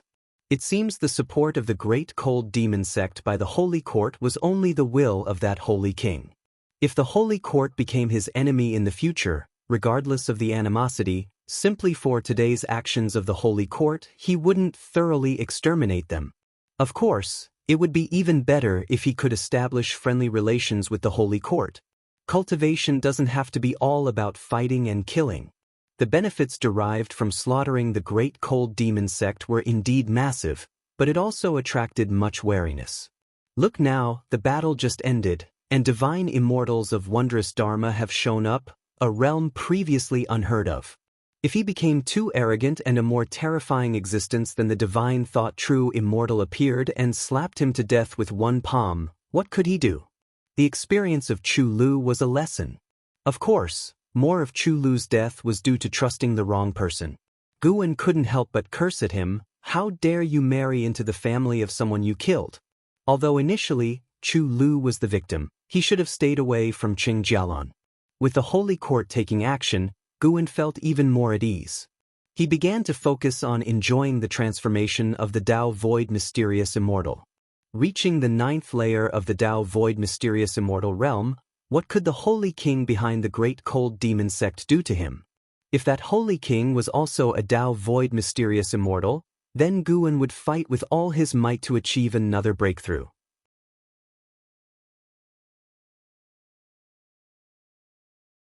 Chapter 302. Absolutely not intoxicating.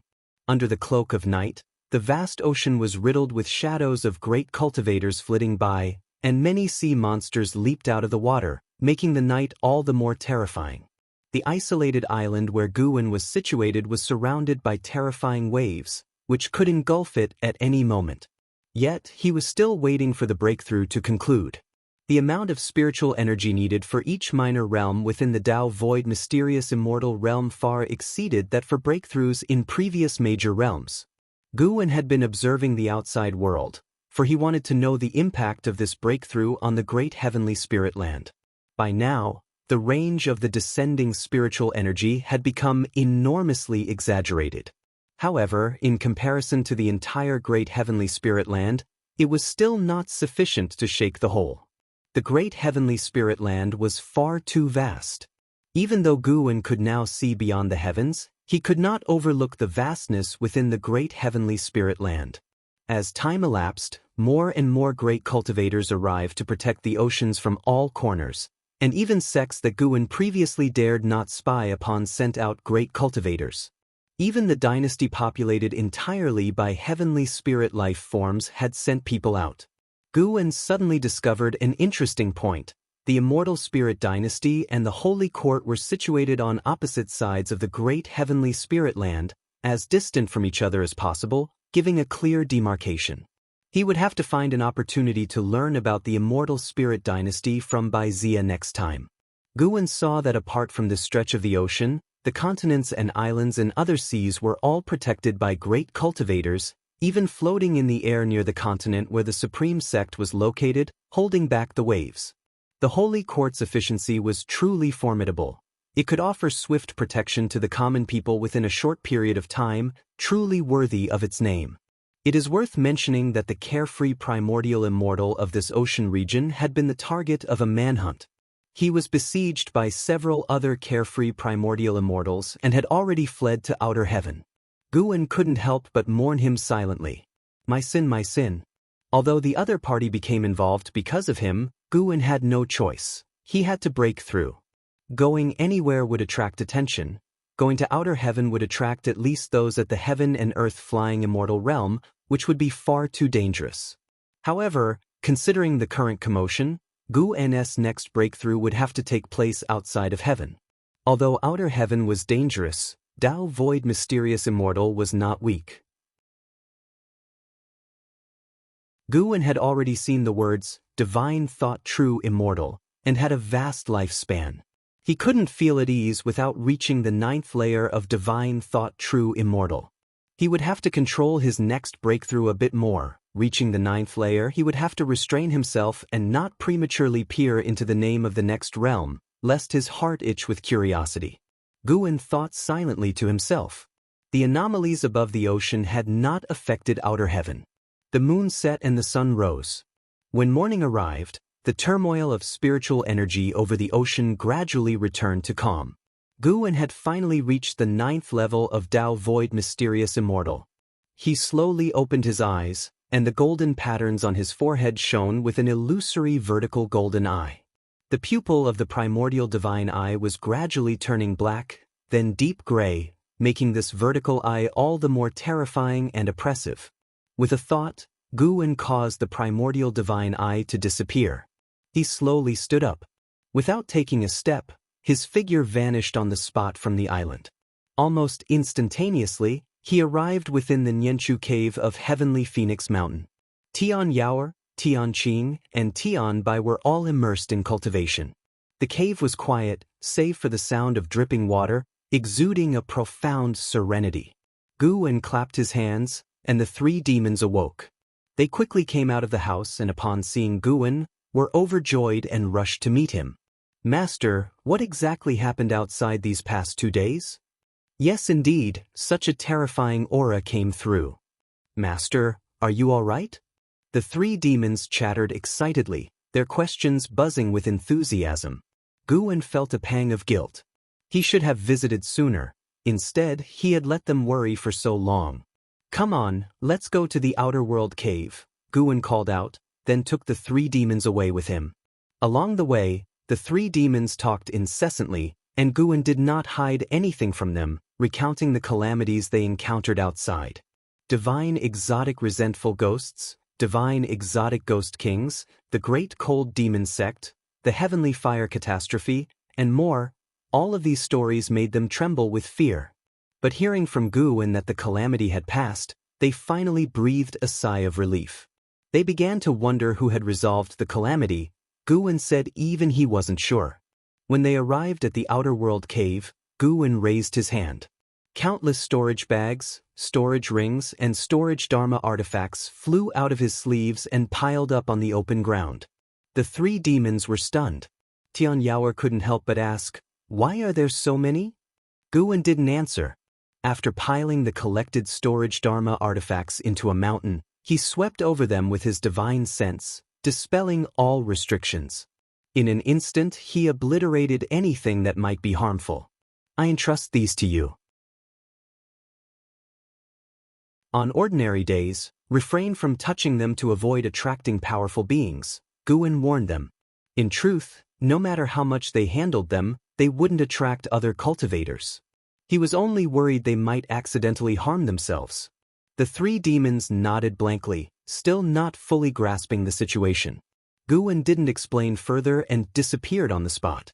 Tian Bai came to her senses and tentatively asked, "Could the mysterious great power who saved us from the calamity be our master?" Tian Yaoer had a strange expression. Long suspecting that Guwen downplayed his own strength when he said he was no match for the Heaven Phoenix Demon Mother, she became even more certain now. She just didn't understand why Guwen would hide his true cultivation level. Elsewhere, Guwen returned to the Supreme Sect. The continent where the Supreme Sect resided had not been affected by the disturbances of the previous night, though the winds between the heavens and the earth were a bit stronger. He first returned to the 8 scenic caves to inform Jiang Qiong that the great cold demon sect had been eradicated. Jiang Qiong was shocked and immediately left. Guwen didn't follow her. Instead, he used the teleportation array in the valley to return to the 3rd Medicine Valley. Even after 2 days had passed, the atmosphere in the valley was still lively. Most people were discussing the great cold demon sect. Stealing the 5 elements and 9-fingered divine lord resumed their chess game, occasionally shouting, drawing laughter from the surrounding disciples. The servant disciples, who were laboring, were also spirited, and even the white spirit rat under the mystic pure tree was unusually awake, lying at Enzin's feet, enjoying her petting. Everything seemed so harmonious, bringing a smile to Gu An's face. He had taken the risk to intervene so that he could see such a scene every day. Guwen walked towards his own loft, his divine sense turned towards outer heaven. His next breakthrough had to take place in outer heaven. He wondered if it was because of last night's anomaly, but there were many great cultivators patrolling above the great heavenly spirit land. Although their cultivation levels were not as high as his, he still didn't want to appear at this critical juncture. He would wait for those great cultivators to disperse before he went to outer heaven for the breakthrough. With his remaining lifespan, breaking through to divine thought true immortal should not be difficult. Thinking of this, Gu An's mood became even more pleasant. He hummed a tune as he ascended to his loft, where the blood prison great saint, lying in wait, watched his master, deep in thought. After Guwen entered and closed the door, blood prison great saint finally thought, "The master seems to have become stronger again. How high is his realm?" On the day the great cold demon sect attacked, the colossal figure that stood taller than heaven and earth fell into the eyes of blood prison great saint, and he immediately knew that it was his master. He felt more than ever that ending up in Guwen's hands was an incredible stroke of fate. Others couldn't get such a chance even if they wanted it. Thinking this, he wore a proud smile. Considering the millennium term, it now seemed like nothing in comparison. When the millennium came, he would choose to stay and continue to serve Guwen, whether as an ox or a horse. He had already set his sights on the position of the head disciple of the 3rd Medicine Valley. Considering Enzin's talent, he was sure she would be buried by then, so who could compete with him? As for Yang Jian, he would definitely want to venture out. The boy also had such ambition. At the same time, inside the loft, Guwen sat in a chair and lay down in the position he found most comfortable. Looking at his remaining lifespan of over 600 million years, the corners of his mouth just couldn't help but turn up. He must not become complacent. He would have to continue cultivating medicinal herbs in the future. Tao Void Mysterious Immortal was not his final destination, nor would Divine Thought True Immortal be. He had to keep growing stronger. Right now, he was indeed powerful, but there were still things in the world he could not see through, and thus needed to keep cultivating diligently. For the next few days, Guwen began moving between the various medicine valleys, returning to his usual life. During this time, Sage Shen Miao of the North Sea Mountain inquired about his opinion of Sword Venerable Fudao. Guwen casually praised him without elaborating much. 5 days later, Guwen noticed a group of cultivators with strong cultivation levels sneaking into the continent, investigating the public opinion about Sword Venerable Fudao. These cultivators were all from the Holy Court. It was not just this continent. Cultivators from the Holy Court were also investigating the Great Cold Demon Sect and the surrounding seas. Guwen did not intervene. The Holy Court beginning to investigate the Great Cold Demon Sect suggested that the matter had alarmed the upper echelons of the Holy Court, and the Holy King could no longer act unilaterally. After harvesting all the mature medicinal herbs in the various medicine valleys, Guwen began to relax and rest. He found Nine-Finger Divine Lord and played a game of chess, winning 3 rounds in a row.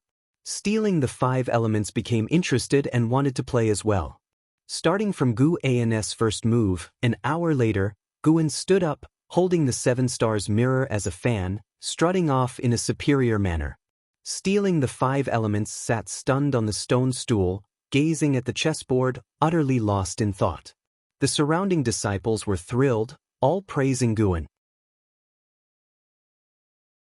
Stealing the 5 Elements had always been winning, quite arrogantly at that. Seeing their master defeat him, how could the disciples not be exhilarated? Nine-Finger Divine Lord was amused. It turned out it wasn't that he was inadequate. Rather, Guwen truly possessed extraordinary comprehension in the ways of chess. Guwen left amid the cheers of the disciples, his face wearing a smug smile. Play against me? You'll need another 100 million years of practice. Guwen admitted that those at the 9th layer of heaven and earth flying immortal realm were powerful, just 27 small realms below him. Returning to the loft, Guwen sat down and opened his attribute panel. He felt regret over the previous lifespan samsara and wished to start another game. After all, there were still plenty of Holy Court great cultivators patrolling outside heaven, so there was no rush to break through. Just one game, and definitely not getting carried away. You consume 10 million years of lifespan to initiate 1 reincarnation evolution. Connecting with Tao rules. Searching for reincarnation worlds. You can choose one of the following worlds. 1. Great Heavenly Spirit Land. 2. 9 Extreme Great Heaven and Earth. 3. Dark Great Heaven and Earth. Guwen hesitated for a moment before deciding he would still choose the Dark Great Heaven and Earth. Where one falls, there one shall rise. This time, he would not repeat the same mistakes. You have chosen to reincarnate into the Dark Great Heaven and Earth. Considering that the Tao rules of this world cannot conceal your talent, you shall retain your ability to seize lifespan, but you will not be able to unlock stage-wise functions. Reincarnation evolution begins. In the first year, you are born into a noble household within the Beiqian domain's Great Xia Holy Dynasty, blessed by your parents with the name Shao Xingtian. At the age of 5, while you are fast asleep, you fall victim to poisoning by a concubine of your father's 3rd wife. Before you lose consciousness, you glimpse her figure.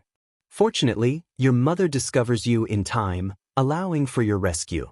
Once your strength returns, your grandfather gathers the family in the Great Hall. Faced with your grandfather's query, will you choose to expose that you were poisoned by the 3rd wife's concubine?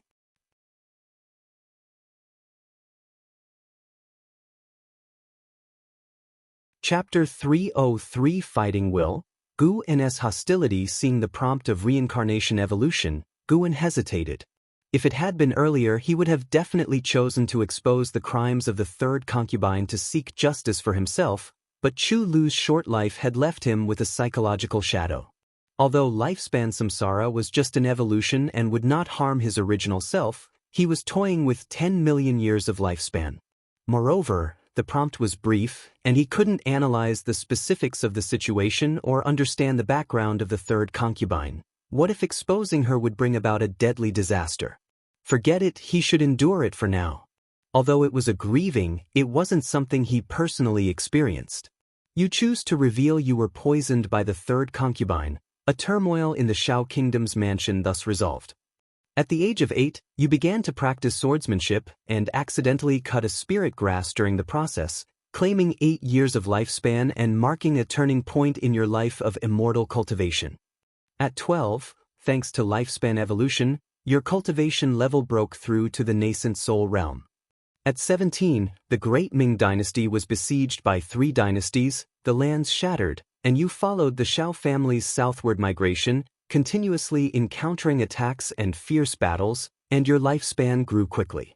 At 18, during the escape, you encountered 2 severely injured cultivators, one male and one female, each begging you to save them and kill the other, plunging you into hesitation. You choose to save the male or the female, to kill the male or the female. Neither save nor kill. Gu-n made his choice without hesitation. You didn't make a move, you watched the 2 die, and after their death, you took their storage bags. Seeing this line of prompt, Gu-n almost cursed loudly. Why so impulsive? The following years were filled with various escapes and battles. At 27, an elder of the Great Dayan sect from the Mahayana realm suspected you of slaughtering his descendants since you possessed their descendants' storage bag. You vehemently denied it, yet he still tried to kill you, and finally, both of you were heavily injured, and you got separated from your family. Fighting a Mahayan realm cultivator at the age of 27, Shao Xingtian indeed had some substance. It seems his path was quite wild. Gu-n lamented in his heart. He could only see a general description and didn't know how many enemies Shao Xingtian had killed during this process. At 30, you entered the Luoqing sect to focus on cultivation. At 45, the Shao family was slaughtered. Deeply grieving upon learning this, you began to investigate who the enemy was. At 50, after 5 years of investigation, you found that the power that slaughtered the Shao family was the Li family from the East Profound Domain. You left the Luoqing sect alone to rush to the East Profound Domain. Seeing the words East Profound Domain, Gu-n secretly felt that something was amiss. Why, out of nowhere, was his family destroyed again? Speaking of which, Gu-n in this life also had no relatives, living alone in the Ji family mansion. Could this be fate? At 60, you stormed the secret realm assessment of the East Profound Saint Mansion, swept through the geniuses of East Profound Domain, and became renowned throughout the world.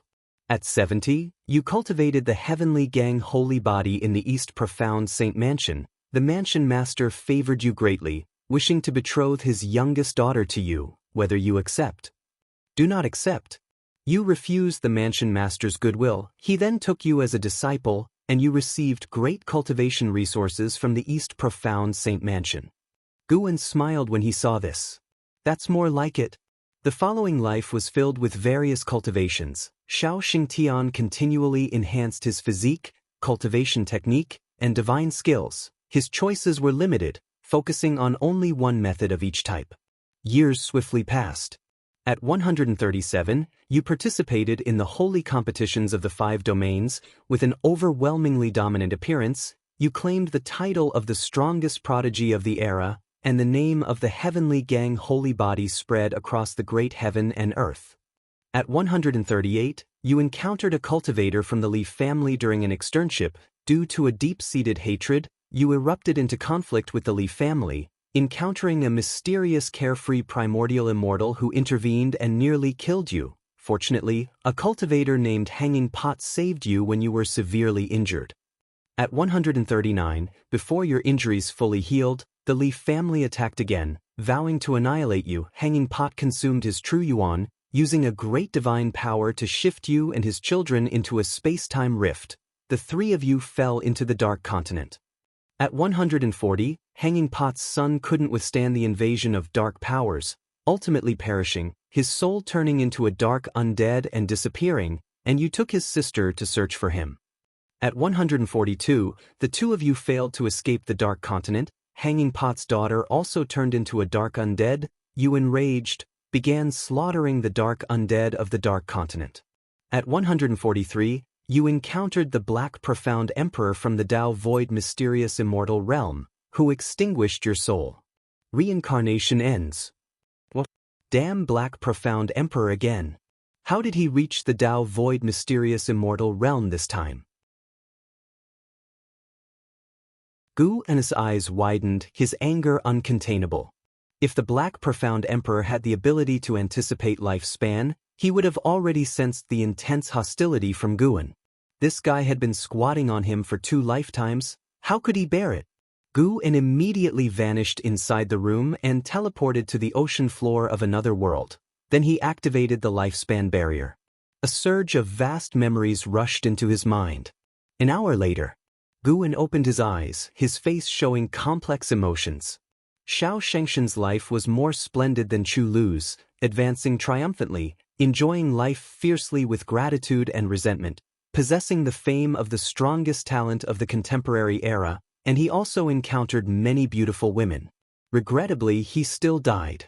In his memories, Guan learned about the horrors of the Dark Continent, which was even larger than the entire Great Heavenly Spirit Land, impossible to fly to the outer heaven, the world dim and vast, as if never able to escape, and a mysterious power called Dark Force devouring him. If not for the sufficiently powerful Heavenly Gang Holy Body, Xiao Shengtian might not have lasted until the day he met the Black Profound Emperor. It must be said, the Tao Void Mysterious Immortal Realm Black Profound Emperor was truly terrifying. Guan not only possessed memories but could also deeply experience the feelings of the time. When the Black Profound Emperor killed him, he seemed to deliberately preserve his flesh. The thought of his body being used by the Black Profound Emperor really irked Guan. He also did not know where the Dark Continent was, whether the timing could match up, and if they met, if the opponent's cultivation was not as good as his, he must make the Black Profound Emperor truly feel despair. The second reincarnation evolution ended at only 143 years old, which was quite annoying. However, the gain was greater than last time. Although the Heavenly Gang Holy Body was not as good as his primordial ultimate body, he could pass it on to his disciples in the future. The real gain was Xiao Shengshen's will. Xiao Shengtian cultivated a kind of fighting will. The more severe the injury, the stronger the burst of strength, capable of sweeping all opponents of the same realm, and even had a chance to counterkill higher realm opponents. Of course, for Guan, the main use of the fighting will was manifested in crossing the tribulation. With this will, would his evolutionary practice in crossing the tribulation be easier? Guan felt deeply and pondered whether he in the Tao Void Mysterious Immortal Realm was stronger than the Black Profound Emperor. With his whole Bodhis ultimate skills, he really wanted to try challenging the Black Profound Emperor. He then disappeared from the seabed, returning to the attic of the Third Medicine Valley. Although merging memories caused some disturbance, it wasn't as significant as his previous breakthrough.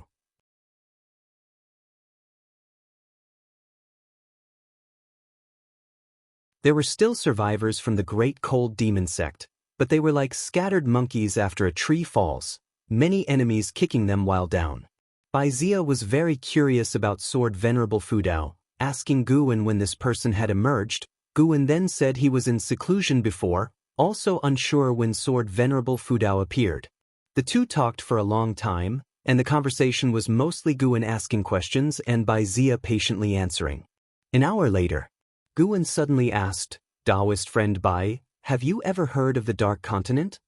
Bai Zia frowned, surprised. He asked, "The Dark Continent? Never heard of it. Is it powerful? Where is it?" Hearing this, Guan could only say, "I'm not clear either, just heard a senior mention this name, so I was curious." Afterward, he bid farewell to Bai Zia. Bai Zia hurriedly said, "Mortal World Peak will soon hold a 10,000-year summit. You must come, officially taking over as Peak Master." Guan nodded. then flew toward the direction away from the supreme sect. As he flew far away, Zia muttered, "Dark continent, why does it feel like I've heard it somewhere?"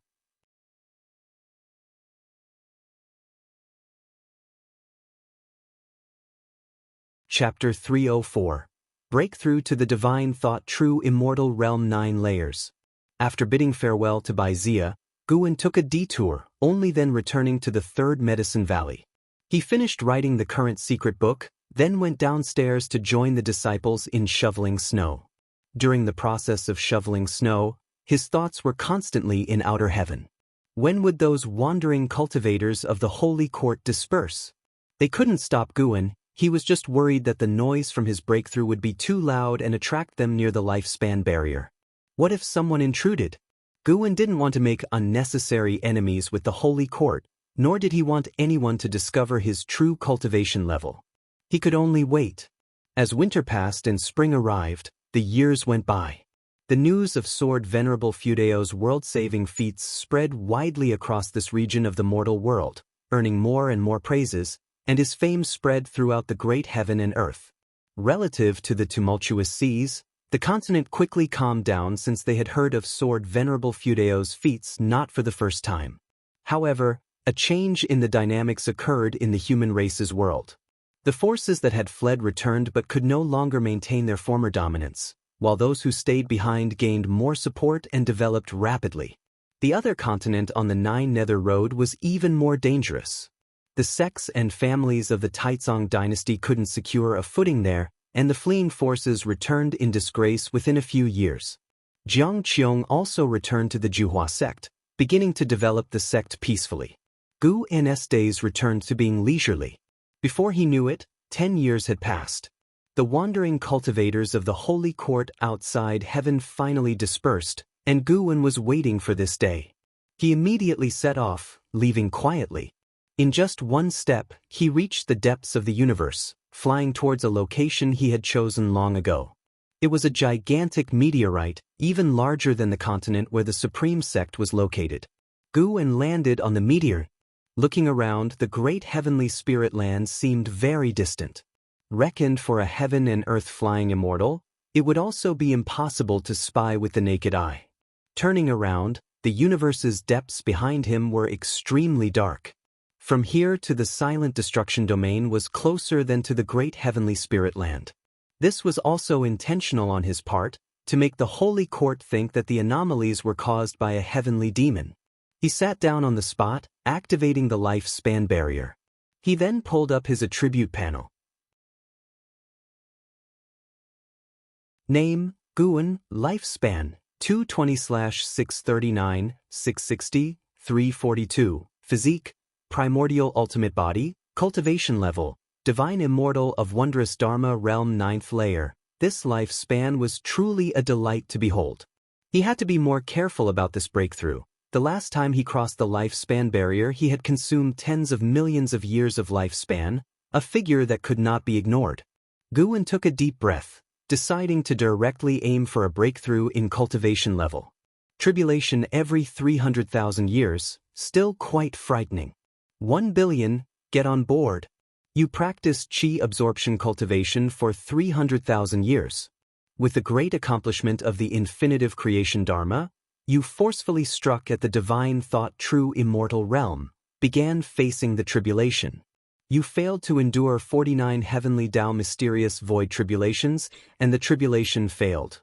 You practiced chi absorption cultivation for 600,000 years. With the great accomplishment of the infinitive creation Dharma, you forcefully struck at the divine thought true immortal realm, began facing the tribulation. You failed to endure 49 heavenly Tao mysterious void tribulations, and the tribulation failed. Guan remained expressionless, already used to failure. No matter, he still had 5 billion years. He didn't believe they could drain him completely. However, something terrible happened. When his tribulation failures exceeded 100 times, his expression became grave. When his tribulation failures exceeded 200 times, his expression became ugly. When 1 billion years were all used up, he was on the verge of a breakdown. What was this heavenly Tao 49 mysterious void tribulation? Was it this absurd? Once Guan successfully broke through, he must investigate the origin of this heavenly tribulation. Even within the same realm, heavenly tribulations are not fixed. Taking mortal world peak, for instance, their recorded types of heavenly tribulations exceeded 10,000. The rule summarized by the immortal cultivation world is that the more powerful you are within the same realm, the more terrifying the heavenly tribulation. However, those cultivators, despite an increased difficulty in their tribulation, could rely on formations, dharma treasures, and sect teachings for support. Guan could only rely on himself, owning no dharma treasures. After a full aspect promotion, he himself was terrifyingly strong. How could such a him fail more than 300 times? Guan gritted his teeth, choosing to commit 30 million years of lifespan. From 1 billion to 30 million, it wasn't that he was frightened. He just felt he was close to succeeding and didn't want to waste lifespan. However, all failed again. Guan's eyes began to redden. He couldn't believe it.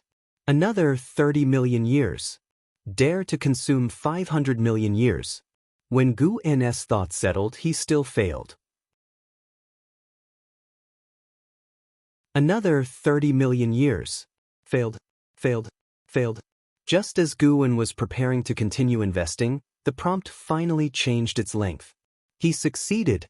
You practiced chi absorption cultivation for 2,330,000,000 years. With the great accomplishment of the infinitive creation dharma, you forcefully struck at the divine thought true immortal realm, began facing the tribulation, and you endured the 49 heavenly Tao mysterious void tribulations. Tribulation succeeded, and your cultivation level broke through to the first layer of divine thought true immortal realm. You practiced chi absorption cultivation for 260 million years. Your cultivation level rose to the second layer of divine thought true immortal realm. You practiced chi absorption cultivation for 300 million years. Your cultivation level was enhanced for million years to not break through a minor realm? Is divine thought true immortal that exaggerated?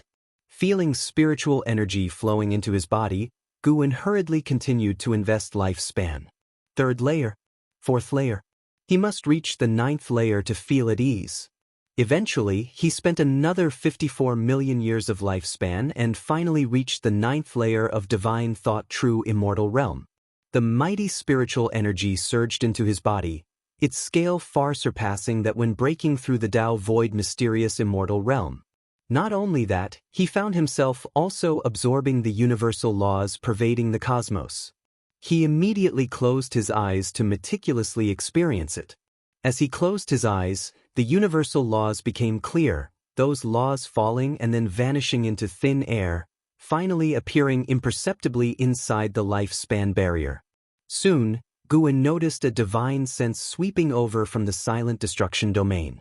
It was the carefree primordial immortal. As time passed, the noise from the breakthrough grew louder, attracting more and more divine senses, with the lowest being at the heaven and earth flying immortal realm. After 30 minutes, Guan sensed the divine sense of a divine immortal of wondrous dharma. Fortunately, those guys didn't dare show themselves yet, only daring to hide and use divine sense to spy. About half an ancient hour passed. Guan suddenly sensed something, subconsciously opened his eyes, and then his eyes widened. He saw a pair of eyes appearing in the cosmic darkness, ordinary human race eyes, just like a mortal's, except the gaze was very detached. These eyes were large, with the stars and continents of the universe completely tiny like dust before them. Guan felt as though he was being watched by the other, which made him feel uneasy. Could the lifespan barrier have been seen through? After a while, the pupils of those eyes finally shifted away. Guan breathed a sigh of relief, daring to play such a dirty trick? Thinking I would be scared to jump out and beg for mercy? Unbearable.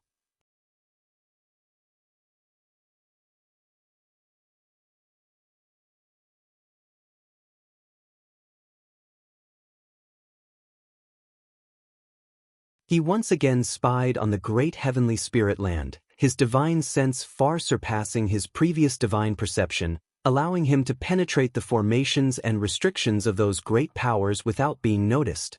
This great heaven and earth indeed harbored divine immortals of wondrous dharma.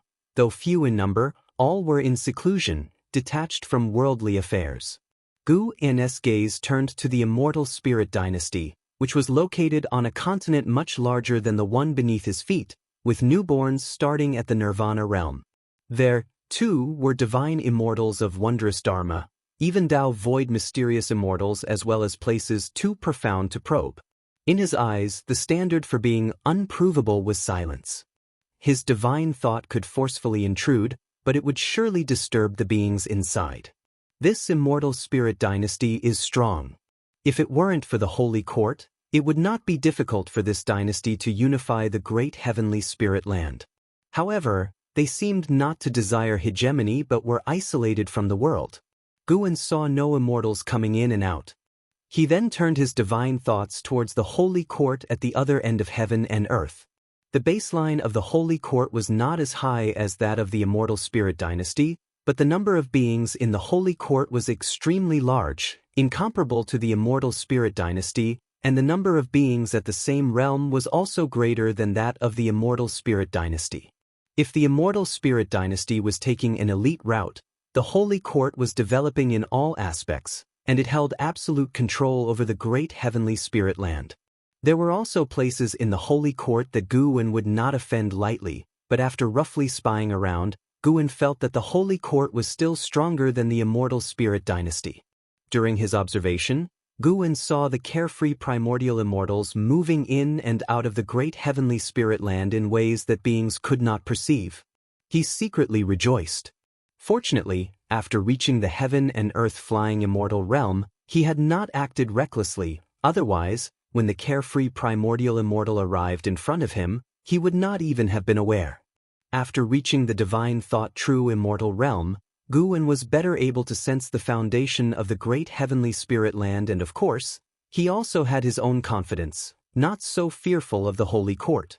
Guan vaguely saw the chi fortune of the Holy Court forming an invisible passage, leading deep into the universe, entering the annihilation zone. His gaze involuntarily turned towards the annihilation zone.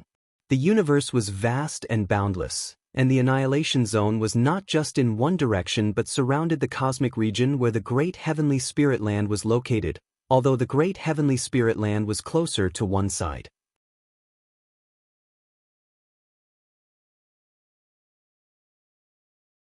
Yang Jian grew more and more astonished in battle. He had gone all out, not to threaten his master, but under his master's suppression, even the force he swung could not damage the woods. At first glance, he seemed like a martial artist who was just faster and more forceful in his movements. Blood Prison Great Saint lay on the side watching. He was not surprised, feeling that it should be so. What he cared about was Yang Jian's state. This young man's aura was getting stronger, and he could not imagine what posture Yang Jian would have once he reached the Mahayana realm. Yang Jian leaped up, slashing down furiously. Guan raised his right hand, pinning the blade between his fingers, preventing it from pressing downward, which made Yang Jian tremble.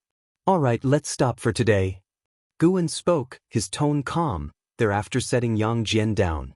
Yang Jian sheathed his blade and hurriedly bowed, his heart uneasy, unsure if he had satisfied his master. His actual cultivation had reached the 7th layer of divinity transformation realm. Other than his own efforts, he received many elixirs from Guan. As for cultivation speed, it quite satisfied Guan. "Let's go back, a major figure is visiting today." Guan revealed a smile, softly speaking. Yang Jian couldn't help but be curious. What major figure? They walked towards the outside of the woods. Along the way, Blood Prison Great Saint started to evaluate Yang Jian's battle, imparting practical fighting experience, and Yang Jian, knowing his true cultivation, listened very attentively. An ancient hour later, Guan was playing chess with Stealing the 5 Elements, watched by 9-Finger Divine Lord, Shinshinzi, and a crowd of cultivators. Stealing the 5 Elements was frowning deeply, hesitating to make a move. Just then, a sonorous voice echoed through Supreme Sect, reverberating across the continent. "Holy Minister decrees, Sword Venerable Fudeo's merit in saving beings is notable, and he may enter the Holy Court to receive the Chi Fortune Fruit position." Upon these words, everyone in Medicine Valley looked up, and Guan also pretended to look. After a brief silence, uproars broke out in Medicine Valley. The Holy Court? A reward for Sword Venerable Fudao? What's the matter? What power is this Holy Court? What is Chief Fortune Fruit position? It sounds quite powerful. Who is this holy minister, daring to recruit Sword Venerable Fudao? Too arrogant. Most disciples felt dissatisfied with the Holy Court after hearing this, feeling that the Holy Court did not respect Sword Venerable Fudao. At least from these words, it seemed the Holy Court considered itself stronger than Sword Venerable Fudao. Guan could not help but shake his head in amusement. Recruit me? But this plot point somewhat resembles Journey to the West. Luckily, it's not recruiting me to be Horse's Fortune.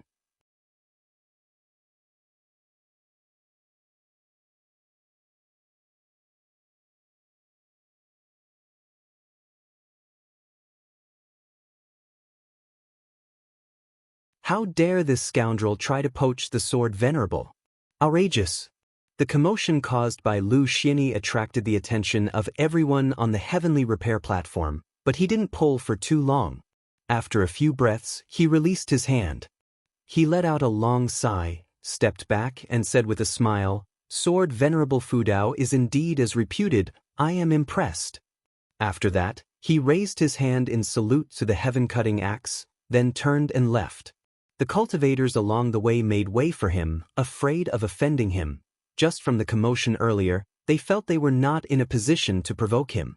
Guan stood among the crowd and also gazed at Lu Xianyi. Soon, Lu Xianyi disappeared from the platform, prompting discussion among the cultivators there. Guan then headed down the platform. Since he was here, he might as well take a stroll. Otherwise, stealing the 5 elements and 9-finger Divine Lord would suspect why he specifically came to watch Lu Xianyi. Of course, the most important reason was that Guan did not want to play go with stealing the 5 elements. These guys were playing slower and slower games. Guan certainly understood their malicious intentions. Indeed, at this moment, stealing the 5 elements was still claiming the last game was a draw. Although the others didn't believe it, stealing the 5 elements was dead set on it, and no one else wanted to pursue the matter further, as the cultivation levels were quite deterring. Guan paid a visit to the Elixir Hall, where almost everyone recognized him, except for the disciples who had just started this year. His income from Medicine Valley was one of the highest in the entire Supreme Sect, not to mention he was also a core formation realm cultivator. Even having reached the divine thought true immortal realm, Guan still liked to chat with others. As for the invitation from the Holy Court, he didn't want to pay it any mind. Going to the Holy Court was likely to cause trouble, and he certainly didn't want any of that. What if, in the process, he ended up making enemies with the Holy Court? Although Guan had wiped out the Ephemera sect, the 7-star spirit realm, and the Great Cold Demon sect, he was inherently kind-hearted and peace-loving. Well, if it's possible to avoid making enemies, then it's better not to. Not until dusk did Guan return to his valley, and by then, stealing the 5 elements had long since disappeared. In the days that followed, Guan noticed that Lu Xianyi had no intention of leaving the Supreme Sect. Guan couldn't help praying, hoping the man wouldn't enter his Medicine Valley. The 3rd Medicine Valley had already hidden too many monsters and devils. It couldn't house any more. Summer passed, and autumn arrived. In the 3rd Medicine Valley, under an old tree, Guan held the 7 stars mirror, using it like a fan, relaxing blissfully.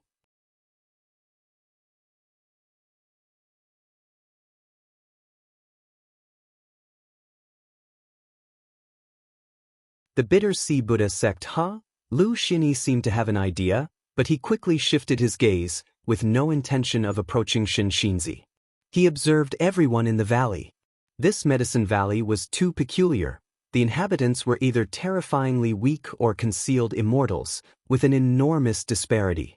Suddenly, his gaze was again drawn to one person, and this time, his eyes latched on. Following his line of sight, it was Yang Jian who was weeding. Due to the vast gulf in their cultivation, Yang Jian, who had his back to Lu Xianyi, did not detect anything unusual. Until a voice came from behind him. What is your name? Yang Jian subconsciously stood up and turned around. He had seen Lu Xinyi from a distance before and knew that the other party had an important status and was not a simple cultivator. "My name is Yang Jian. May I know what matter brings you here, senior?" Yang Jian bowed with clasped hands, striking a balance between respect and not coming across as obsequious. "Yang Jian." Lu Xinyi mused, recalling having heard this name before. It was mentioned by two Supreme Sect disciples in conversation, with one claiming that true Lord Erlang Yang Jian was more formidable than the great sage equaling heaven. The two even quarreled about it in the end.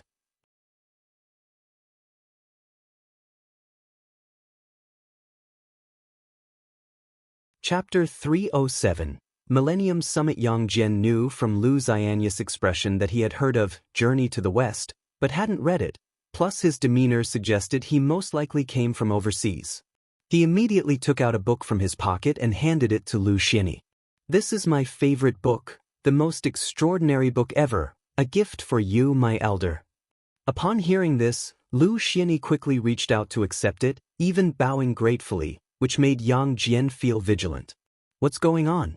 Did this fellow realize he was concealing his cultivation level?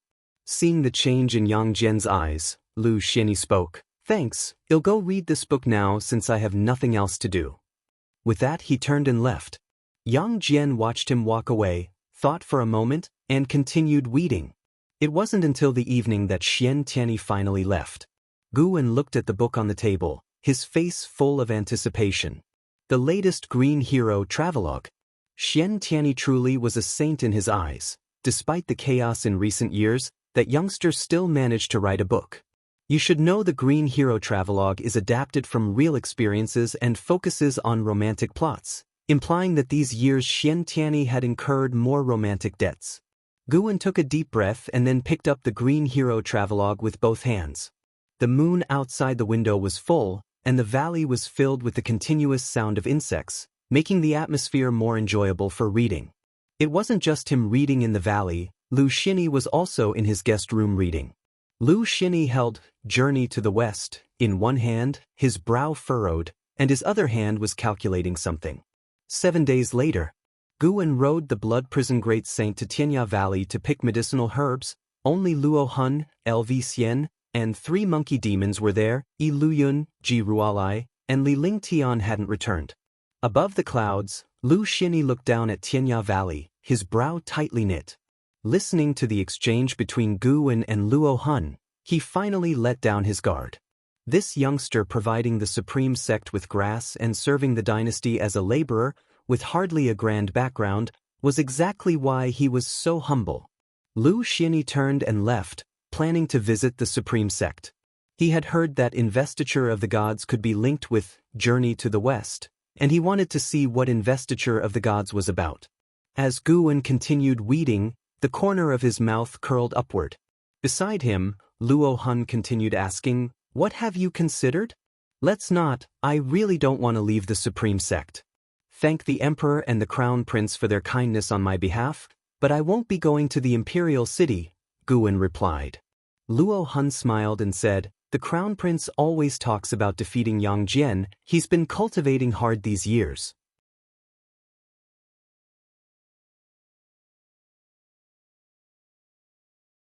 Interesting, embarrassed after living over 8,000 years? Guwen thought to himself and then nodded. Su Ruhai became even more enthusiastic, and the three chatted as they flew. Guwen asked them about their understanding of mortal world peak, reassuring Su Ruhai that it was indeed Guwen's first visit. She didn't talk much, mostly Su Ruhai spoke, with her occasionally interjecting. Through them, Guwen gained a clearer understanding of mortal world peak. At the same time, he thought about the siblings he had met towards the end of Xiao Shengshen's life, recalling their adventures, which made him feel somewhat regretful and endearing Su Ruahai and Su Shi to him. An hour later, the three passed through dense fog, and their eyes were drawn to a gigantic peak ahead, an incredibly majestic peak even larger than any they had encountered along the way. Its diameter at the base was at least 1,000 miles, shooting straight into the sky, its top invisible. The surface of this mountain was densely wooded, full of vitality, and cultivators from all directions were flying toward this mountain. Upon arriving here, the surroundings became noisy, with roars of demon pets and mounts in the distance. Su Ruhai looked up, feeling moved, truly worthy of Mortal World Peak, one of the oldest schools in the world. I've wanted to join Mortal World Peak since I was young. I wonder if it'll pass smoothly. Guan laughed. With your cultivation level, you should be fine, no need to worry. Su Ruhai laughed bitterly. Brother Meng, you don't understand the requirements of Mortal World Peak for aptitude. Ha ha, Taoist friend Meng, you finally arrived. A hearty laugh interrupted Su Ruhai. Guan knew without looking up that it was Bai Zia who had come. He had intentionally leaked a hint of heaven and earth flying immortal aura earlier. Su Ruhai and Su Shi might not have noticed, but Bai Zia, who had been waiting for him, picked it up quickly.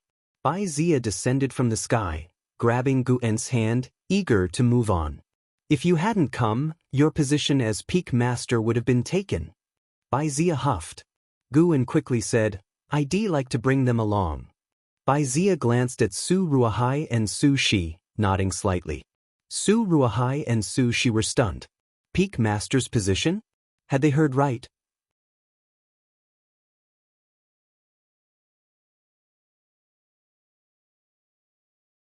Chapter 308.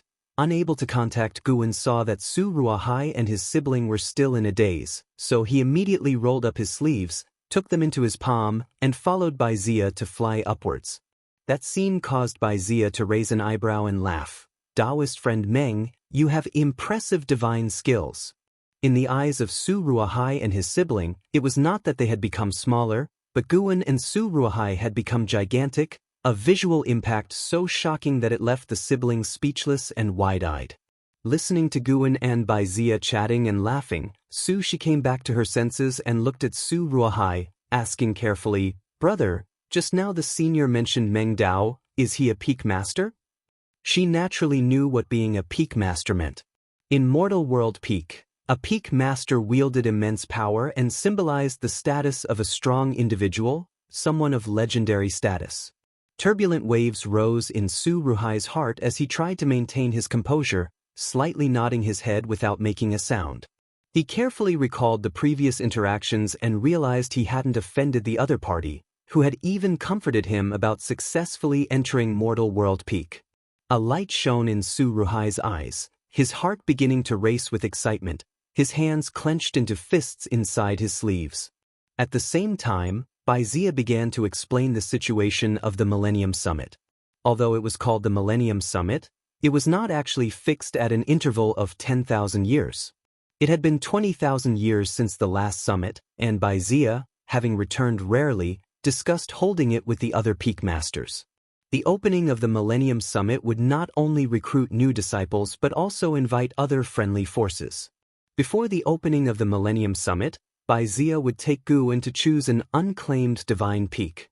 Mortal World Peak had many peaks, divided by rank from low to high: Sea Peak, Immortal Peak, Divine Peak, and Main Peak, the latter being the highest level with only one. There were 25 divine peaks, and the hard standard for a master of a divine peak was the heaven and earth flying immortal realm. Guan was curious, how could there be a shortage of divine peak masters? Bai Zia replied that many heaven and earth flying immortals wanted to adventure beyond the outer heaven, so they would make room if they wanted to leave. After hearing this, Guan didn't react too strongly, making Bai Zia sigh in relief. It looked like he had successfully bluffed Guan. He had made outer heaven seem so dangerous because he wanted Guan to stay in the great heavenly spirit land. Besides, someone like Guan, who had no powerful backing and could cultivate to the heaven and earth flying immortal realm in solitude, was undoubtedly an unimaginable talent. Even without going to outer heaven, he could still advance. The two kept flying upwards until the azure sky vanished, replaced by the dazzling starry sky. Su Ruhai and Su Shi, standing in the palm of Guan's hand, looked up, immersed in the vastness of the universe. Guan followed Bai Zia into a grand hall, placing Su Ruhai and Su Shi on the ground, asking them to follow behind him. The grand hall was spacious, with giant, majestic statues lined up on both sides, and the ceiling was engraved with various grand scenes. Su Rohai and Su She proceeded cautiously, not daring to make a sound, staying close behind Gu and moving forward. Guan saw 25 bluish-purple crystal columns, with the power of rules surging within, containing countless restrictions. It seemed that mortal world peak might be hiding a divine immortal of wondrous dharma. Even a carefree primordial immortal would find it difficult to construct such crystal columns. Baizia stopped walking and pointed to 2 adjacent crystal columns. These 2 divine peaks are open for choice, known as Chengtian Peak and Dingtian Peak. He began to introduce Chengtian Peak and Dingtian Peak. Chengtian Peak had over 1 million disciples, and its height was moderate since it had a long history, so the disciples' cultivation levels were generally strong. The height of Dingtian Peak was second among the divine peaks. Because it had experienced internal strife, there was a gap in the disciples' cultivation, with most of them below the level of loose immortals, and resources were also scarce, with many areas left idle. Currently, the number of disciples on Dingtian Peak was just over 200,000. Guan immediately spoke up, "Then Dingnan Peak it shall be. I will see to its improvement and contribute to Mortal World Peak." Upon hearing this, Baizia looked at Guan with newfound respect. Afterward, Baizia asked Guan to bring out the mortal jade and place it on the crystal column. Having done all this, they proceeded to other palaces for a tedious process to unlock Guan's rights on Dingtian Peak. Su Rohai and Su She also registered in the process, becoming disciples of Dingtian Peak. An hour later, Baizia took Guan and the siblings to Dingtian Peak, then left. He didn't support Guan's position. Jokingly, did a heaven and earth flying immortal even need someone to stand up for them? Who would dare to stir up trouble? That would be courting death. In Mortal World Peak, disciples were not allowed to defile the Peak Master. Su Rohai and Su She looked with excitement at the majestic Dingtian Peak. Guan looked at them and asked with a smile, "From now on, how should you address me?" Su Rohai quickly bowed and offered his respects. "This disciple, Su Rohai, greets Master." Su She recovered her senses and followed suit, greeting him as Master. Guan smiled, then revealed the aura of the heaven and earth flying immortal, enveloping Dingtian Peak.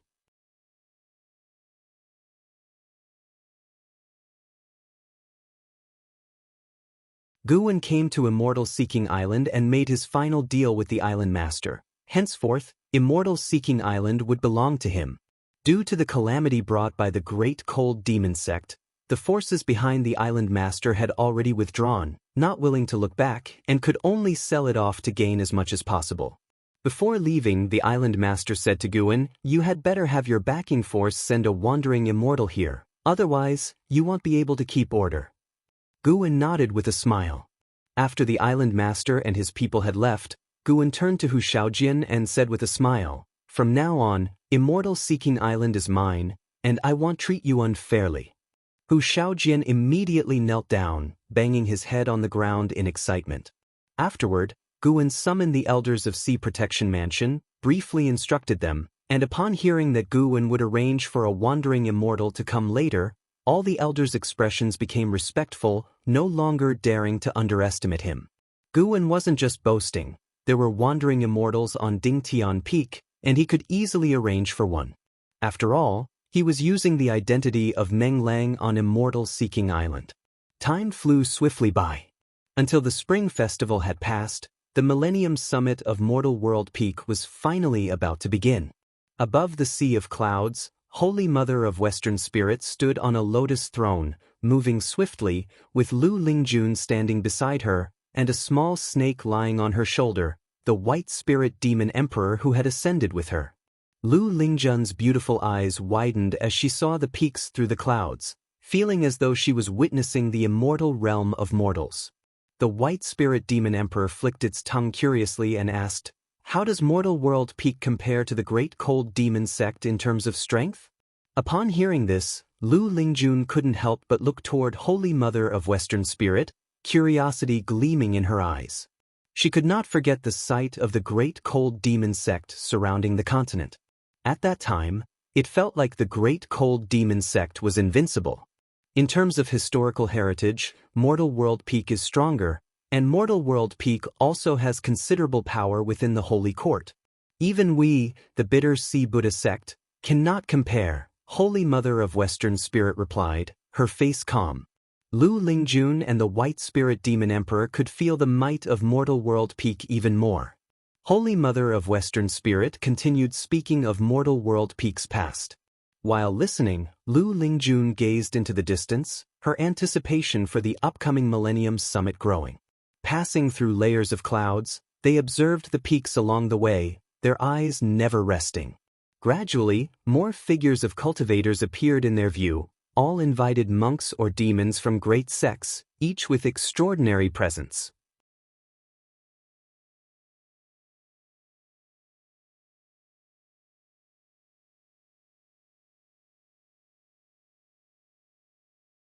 Chapter 309.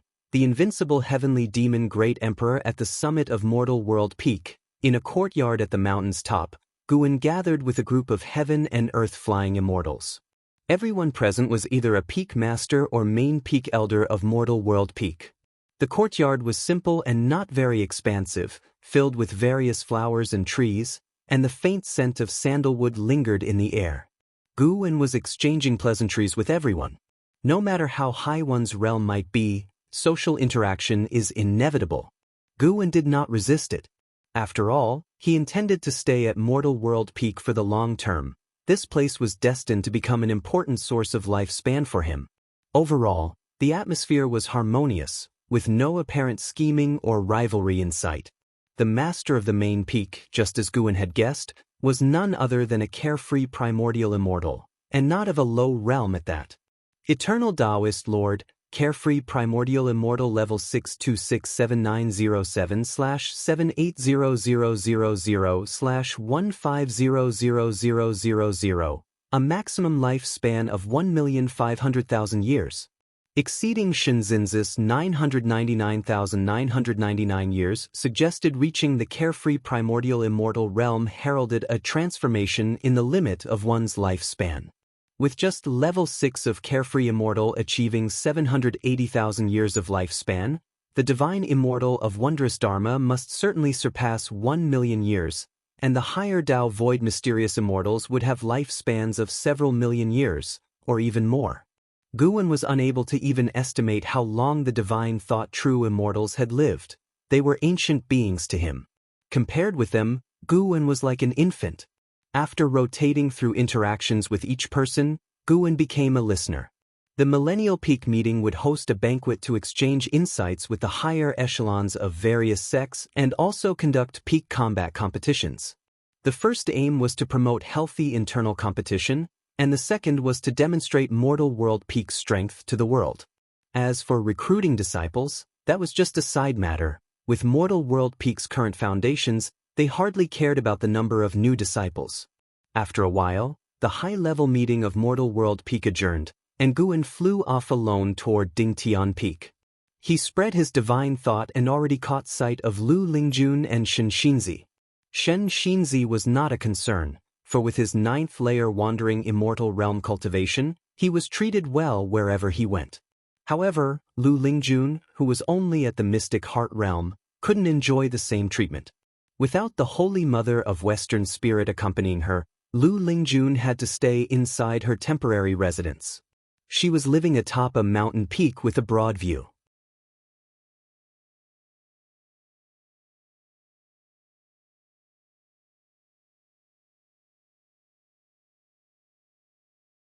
Having never been to outer heaven, the mortal spirits of this world couldn't imagine what it looked like. So Ji Xiaoyu could only describe it as a dimly lit space. Listening attentively, Guan quickly determined that Ji Xiaoyu's dream involved heavenly demons. Had she been to the silent destruction domain in a past life? He wasn't surprised. He had known for a long time that Ji Xiaoyu was no ordinary person. What puzzled him was not only that Ji Xiaoyu's previous lifetimes had battled with the heavenly demon army, but she also mentioned a terrifying being. This being commanded the heavenly demons. He said that no matter how many times I reincarnate, he would be waiting for me to challenge him. Ji Xiaoyu took a deep breath and said, the memory of the fierce battles in her dreams causing her to grip the teacup in her hands tightly.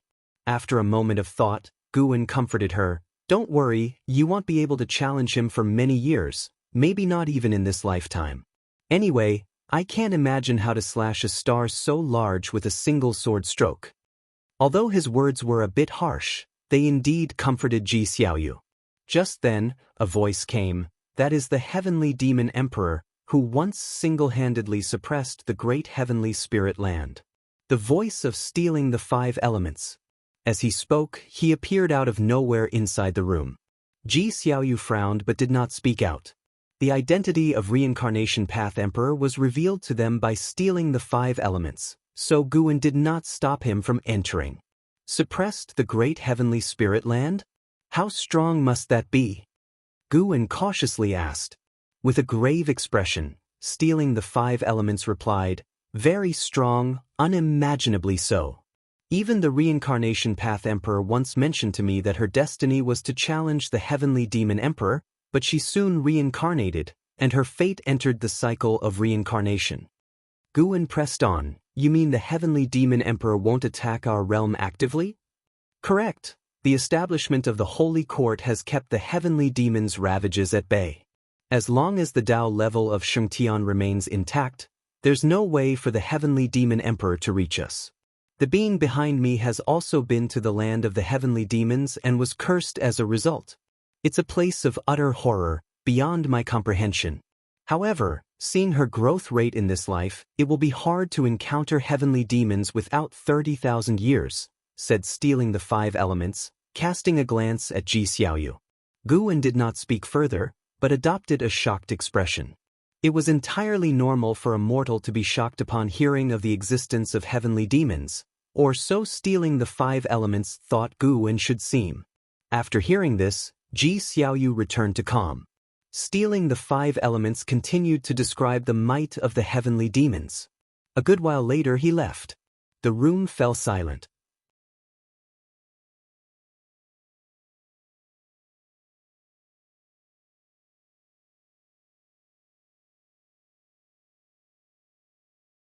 Chapter 310 Why don't you give your place to me, heavenly demon great emperor? Guan looked at the moon outside the window, his lips curving into a smile.